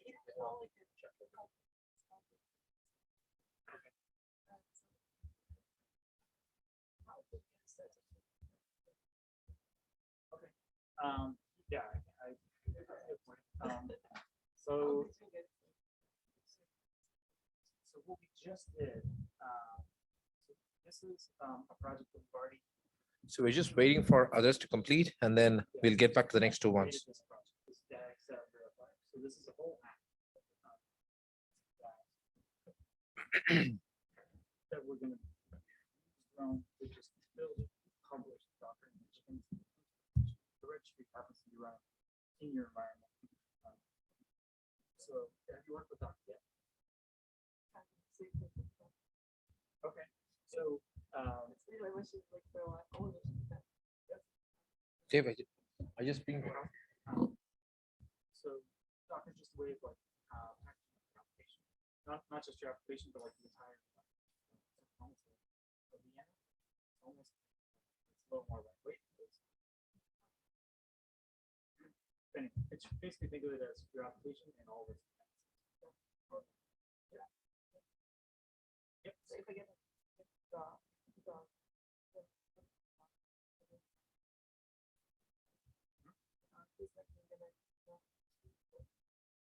yeah, you're very close. So yeah, drones handling any changes that happen to the that need to result in the application and then how the new software is published. So drones handling all that.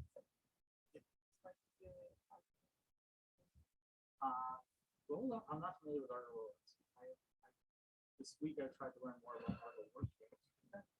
Seems to be and other kind of pipelines. That's not related to Argo rollouts. So Argo rollouts is a little bit more different. So it doesn't do, yeah, mostly data, AI ops kind of thing. Yeah, more of data pipelines here.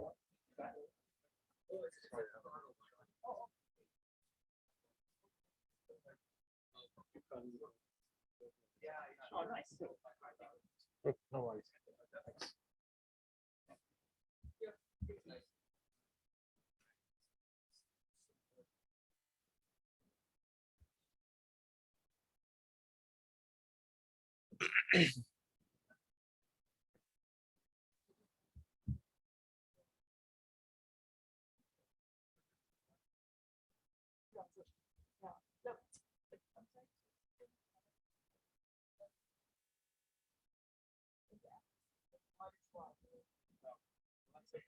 All right, so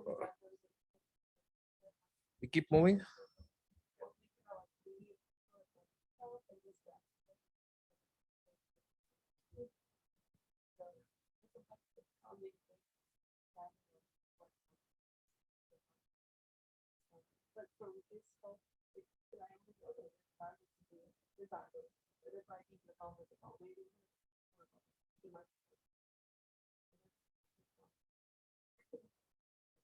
And then they don't. Yeah. A lot of times they're not directly competitors or. Yeah, and then as the like for my the learning system, when I look at all the stuff, like how do you know what to compare it to the Sorry. Excuse me.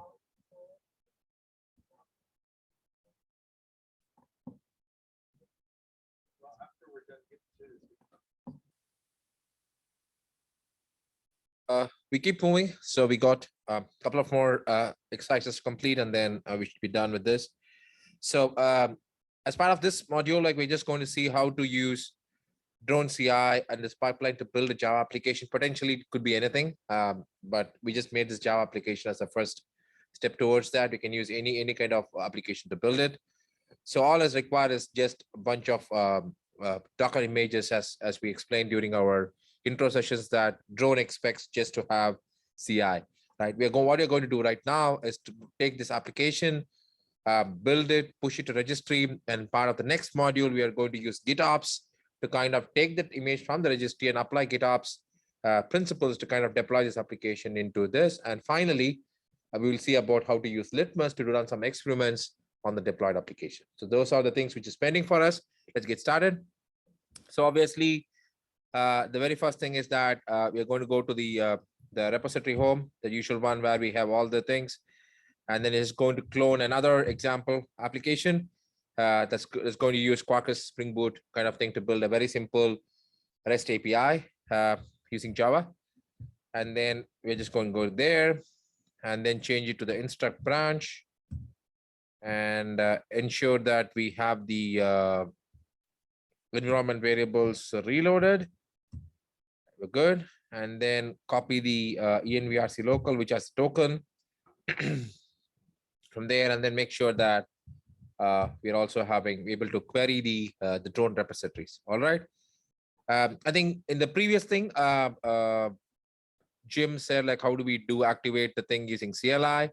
What I'm going to do right now, I'm going to activate this repository from the UI, right? So how do you do that? So if you go to the thing, and then we have the Quarkus Spring Boot demo repository, it's not activated yet. I'm just going to click activate, and that's as simple as that. So either you CLI or you can use UI like I did right now, right? So I'm just skipping this step because I've activated this repository via the UI. You can use UI or use CLI, whichever is convenient for you. And then I'm just going to add a bunch of secrets, right? So just going to go here. If you see this is a command, just drone add secrets. It's a drone CLI command to add secrets, and it also provides you to add secrets right from this place as well, from the UI as well. So whichever is convenient for you, you can go ahead and do that. Let me do this via the CLI, right? So once I'm done, so if I go refresh this page, I should see these bunch of secrets that gets added to it. All right, perfect. So then all is required is that I just go as we did in the previous module. So I need to make sure that my MTU value is correct. I'm able to go there and all these stuff. I think mostly it's already there, so we're not changed that. So, and then I'm kind of pushing this up, doing a commit, and then the CI that's going to kickstart and start the build. So this build is going to take, the first build is going to take a considerable amount of time because it pulls some bunch of Java dependencies and caches our Nexus repository so that next time when you do the build, it's faster. And you also notice that we are using a drone Java Maven plugin. So I think we did mention that about the plugins, right? So there are a lot of reusable plugins. You don't need to write anything. So if you go to plugins.drone.io, so this is another link, which is a handy link for you. If you go here, you should see all those plugins there. I think I'm sharing the screen, right? Do I? Was I sharing my screen? Yeah. Okay. Great. Yeah. So so you can go here. You can see a lot of plugins here. You can use the plugins, and the one which you're using right now is from Java. You see here the Java plugin, and then it gives you the properties or the settings that we need to pass so that like we can know like these plugins work, right? You can start reusing a lot of plugins. You don't need to write them, or you can take and customize. So that's the power of drone. You don't need to do a lot of stuff by yourself. Lucky us, like we're done the Java build in 52 seconds. The next one should be super fast, actually. So we've done this, and then now it's kind of building and pushing the image back into our registry. So if you're on the Nexus thing, if you go scroll this down, there's a Nexus repository manager here. The default password is admin and admin 123 exclamatory mark. I think 123, I guess. Yeah. Admin 123 is the Nexus default thing. You can go there, and if you browse the registry, there is a registry here container registry here where we have pushed the earlier images. You see manifest, we see tags. The tag setup verifier was pushed earlier by Jim, and then this gets done. And once we are done with the build here, I should see this one also be available in our tab, right? So if you go here, let me refresh this again. It's the example Quarkus Spring Boot demo, which we did right now. The latest tag and the manifest is available here. All right. So this is as simple as that. Your build just goes blazing fast once you have all these components in place. And if you go watch the code, it's going to be pretty simple code here. I want to show the drone pipeline, how it looks for a Java app. So if you go here, it's going to be damn simple pipeline thing. And then I have make sure that I use the Nexus repository here and I do a Java build. Obviously, I'm skipping test just for a demonstration purpose. If you want, you can just go ahead and add a test space as well. And then do a publish of the image using the same plugin thing. And then that's where we use the MTU here so that we can just publish it correctly on that. And then pulling the secrets that we added earlier as part of this. And then it gets triggered on the instruct branch. That's the reason why in every step, we just change the instruct branch, and we'll be maybe updating that in the next one. We can give any branches you want to do this. So this is what, right? As kind of having just 4 steps, I'm able to build my Java application and push it into the registry, and my application is available. It's going to be pretty much same for most of the application you're going to build. All is required is that I need to have, as I do here, I have a plugin which has Maven in it. I'm using Maven for build. It could be similar build tools that you might require for different programming languages that you can use to kind of do this and configure it and share it within your organization so that you don't need to rewrite the build logic. All right. So, and that's where we are right now. So we saw the build was successful. There's multiple views that drone gives you on a build. If you go here on a pipeline, and then if you see here, where do we get the views, the card view and other stuff?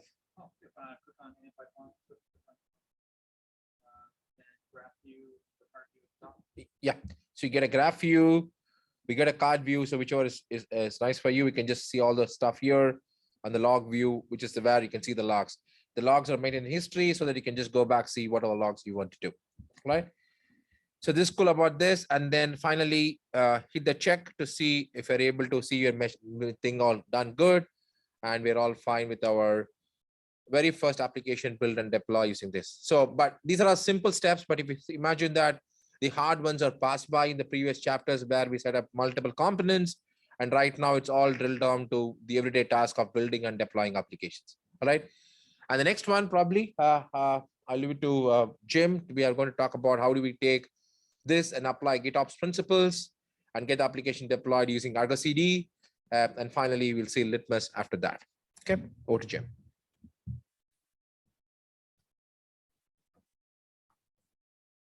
Off again. Yeah. Here I am again. All right, mine is still publishing.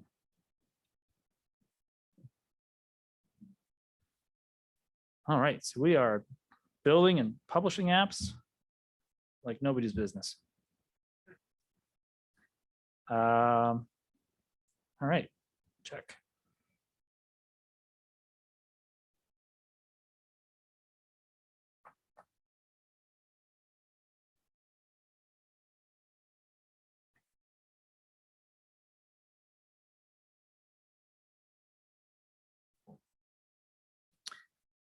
All right, so now it's time to actually deploy the app. So the app's up there sitting in the registry, but it's not running yet. So let's get it deployed using GitOps, using Argo. All right, so and drone, well, drone's done its job at this point. Now it's time for Argo to take over. All right, so in this next challenge here, we're going to go off into the repos directory and do another clone, because now, so we're keeping, this is kind of important to focus on. So the, let's go into Gitty. So we have the repository for the app. That's this one, right? We could theoretically keep the configuration for deploying this app into Kubernetes in the same repository. Some people do that. It seems to be better industry practice, though, to keep that sort of thing in a separate repository. So that's what we're going to do. So we have a separate repository with GitOps appended. So Quarkus, Spring Boot, demo GitOps. So in here, we're going to, we've actually defined a Helm chart for this application. And we'll use that to deploy it. Instead of trying to keep those two things in the same repository, there's advantages to keeping them in separate repositories. So if we can now go into, oh, did I not clone it yet? I didn't clone it yet. I have to clone out that repository, change directory into that repository, change the branch, do the dir env allow again, so that it will pick up all the environment variables. All right, so now, yep.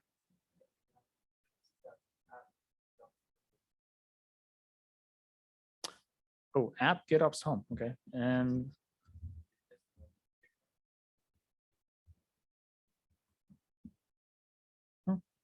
it's there for me. Yeah. Yeah, so this is one of the variables that we've set to just make this a bit more straightforward. So now we're going to make an edit to this values file. So once again, we've got a values file. All these pieces that are using Helm, they've all got values files. So this one is no different. So we're going to do an environment substitute to a template file and dump it into the YAML file. And if I remember right, there's no differences. Yeah, okay, so the way that we've written this, it doesn't actually make a change to the file, which is fine. So what we do is we can still trigger this pipeline with an empty commit, which is totally fine. So that's why we've got git commit allow empty. So it makes an empty commit and pushes it up into the repository. So Drone's not watching this repository, right? That's not the job of Drone to handle the deployment. That's the job of Argo. So if we go into Drone, we're not going to see anything happening with the GitOps repo. No, it's not activated, nothing going on in there. What's going to happen with that repository, that's all going to happen in Argo. So here we're going to use customize now to, so the same way that we handled the app of apps for all the other components that we've deployed into Argo so far, it doesn't make sense for this app to be part of that app of apps because it's a standalone application. It's not part of the base infrastructure for the cluster.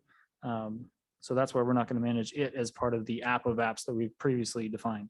So this is going to be something new that we're defining. We're going to use this command to apply it into the cluster using customize. Now, if we go into Argo,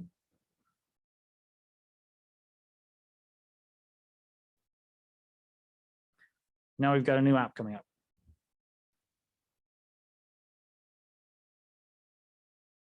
I think it's good. Yeah, I think that the problem with this that the space for the tab is very less.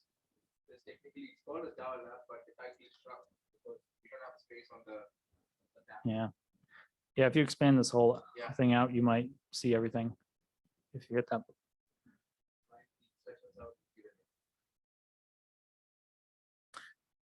So now with just that one custom command, now we've told Argo everything that it needs to watch this repository and deploy this application and keep it in sync. That's a big part of the GitOps principles is verifying that the state you defined is actually what's actually running. And when it diverges from that, then it'll bring it back. So now we're just going to verify that everything's deployed right. Yep, those are the two pods that we expect. We'll look at the services that are defined in front, and that looks good too. It matches what we expect to see. Now, if we want to talk to this fruits API process, this is yeah, we're gonna do something pretty basic with it, but I think you can do more with like adding and removing fruits, right? That we won't do this time, but so here it's running and we've done a port forward because at the moment the process is not accessible to the outer networking layers on this instance. So by doing a port forward, then we're like punching a hole down into the the service in this case. So and down into, I keep doing that. Stop it. I'm probably driving people nuts and on the call. So this HTTP command is like a curl command, just a bit shorter. So after port forwarding that port and running this command, we'll talk to the process. And there it goes. It returned that message. And it's exactly what we wanted. And now, so now I think, do you want to take over now? Yeah. Or okay, because now we get into like the SHA sum of the Docker image and the Argo image updater that's going to come along and find this and check it into the repository and all that stuff. Sure. These are from basic things. So if you remember that as part of the Argo stack, let me get sure I'm here. Okay.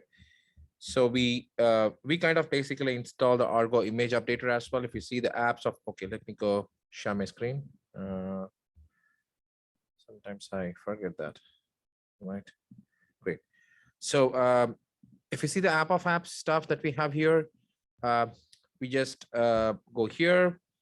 We have the Argo image updater that always kicks in and kind of updates the SHA. I think in this case, we are just given the latest image that needs to be updated every time we build it.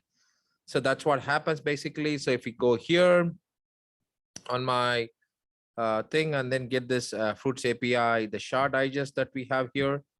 So this should now give you the latest SHA 256 BAA. So that is basically what is available as the latest SHA here on the Nexus repository. If you go here, do the browse, go to the registry and see the example, the manifest. You see this two manifests created here. This is technically pointing to 8 BAA, so which is the updated one that we did right now, right? So let me go and call this. I think it should basically give me a different message actually. So because what it did is like, I jumped ahead and I was doing the instructions. I just updated this one as well, right? So when I went ahead and then I updated the latest message, if you see here. So so that says Captain from Canary, but the whole idea of here is to show you that we can also, it gets you the SHA digest of this, right? That's one of the things that image updater does. And then it goes back and commits the thing as well as in your thing, right? Let me try to see Git. It should not be here. It should be this one, right? Git pull origin.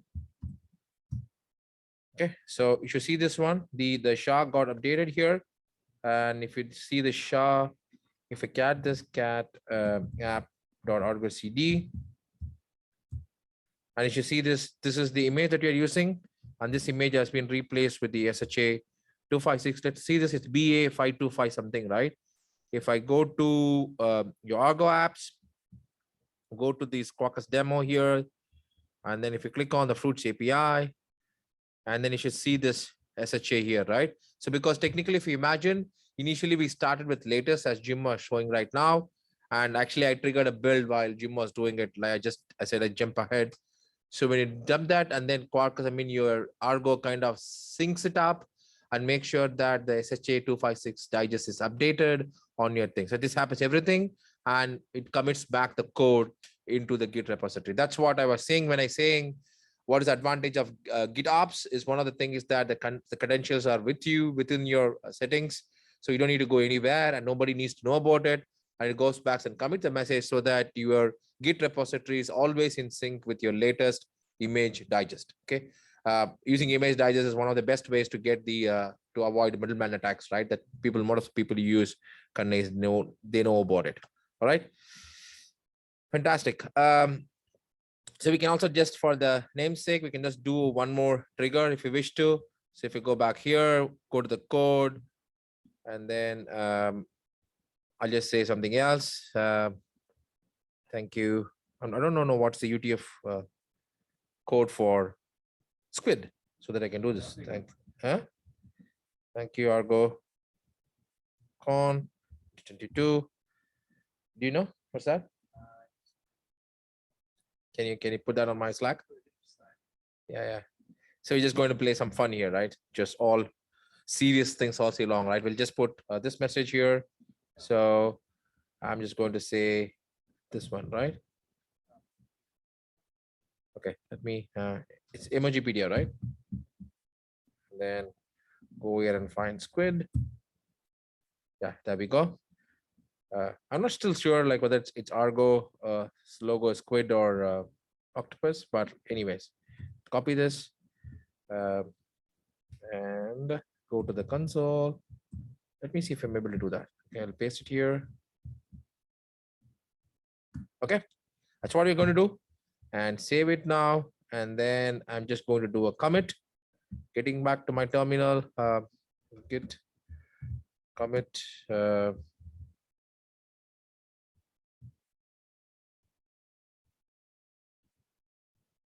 Okay, just going to change the message. Come on, change the message. Let's say thank you, ArgoCon, for attending our workshops. Okay, this is what I'm going to do. I'm going to push this one back into the registry. I mean Git repository, and we should see a build. You see this one? The build gets triggered here, and we will wait for, if you're lucky, the synchronization should happen quickly. I'm just going to put these two things on these two sides just to make sure that the synchronization happens. Why that happens, if you remember the SHA that we saw earlier, here on my thing, right? So let's go to the terminal one. It's different, right? It is B52 something, right? So let's see what SHA we get here. Sorry? Oh, I don't know why I'm not able to share both, right? I need to get back here, I guess. I was trying to show screen by screen, but I think it's not happening here. So let's wait for the publish to go. Okay. And once publish is done, let me close other tabs. Okay. Let me have only few. So this is potentially done. Publish is done. So the image gets pushed. Let's wait to see if Argo updates it back. So this is 6 minutes back, but let's wait if I'm able to do it in next few seconds. Okay, I'm going to leave this for the second so that people catch up and you're seeing today what we have right now. And then we'll try to query the app again and see if you're going to get this one. Okay, this is 6 minutes. So if all goes well, I should get a quick sync from image updater to update my image to the latest one, and then we should be done. Right, let's wait for that to happen.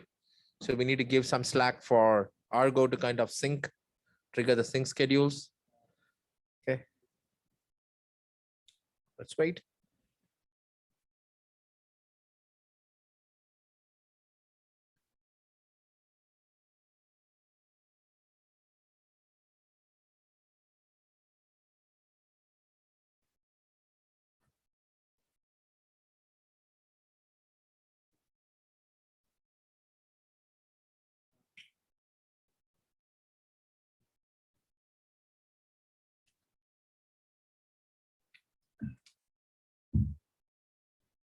Right, so let's see how long it takes. The build is pushed into the registry, and obviously should see the stuff up there.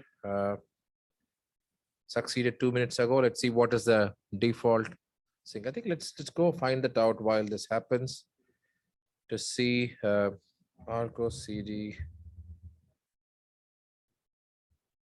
default sync.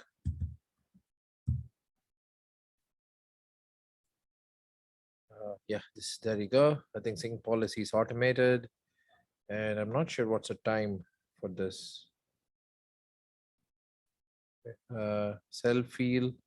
It's not self field, but we need to go find out that as well. Okay, so in the interest of time, let me go do the refresh here. And you should see the new deployment coming up here. And the SHA changes for this. So if I go back and then do a same git pull and do the cat of this one, and you should see the SHA got changed C17 and this is BA, right? So that's what it maintains the track of the changed things, and it helps you to kind of make your git in sync with what we have, right? So if you go back and call the same thing again, we should see our little updated message, HTTP 8081. And we should see thank you ArgoCon, right? So your little squid is here. All right. And that's pretty much for the thing. Don't go click the check yet. Okay, so you can also use a little crane command here to find out the digest, the latest digest that we have. I think everything gets synced here. So you can just complete that one. So and then hit check to do this. I'm not going to hit the check because I'm just going to carry on with a small litmus thing. We don't have a litmus lab added to the instructions because we thought to add it at the last. So we'll just show you one experiment from litmus, so which will help us to say what litmus does, right? So we'll take maybe like 5 minutes break when everybody gets to complete this step, and then we'll get to the litmus one. Okay.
They will close it off with the litmus. Just close it off with the litmus stuff. There's one small thing pending. Yeah, sure.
Testing, testing.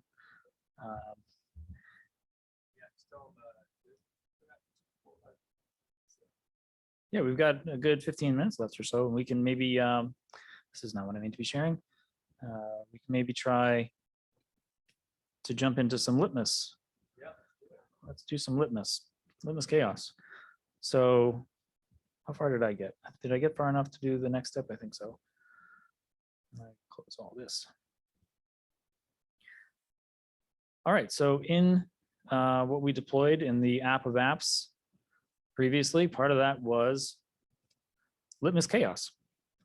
Litmus chaos is another fairly recent acquisition from Harness, similar to Drone. Drone was an open source project, so was Litmus.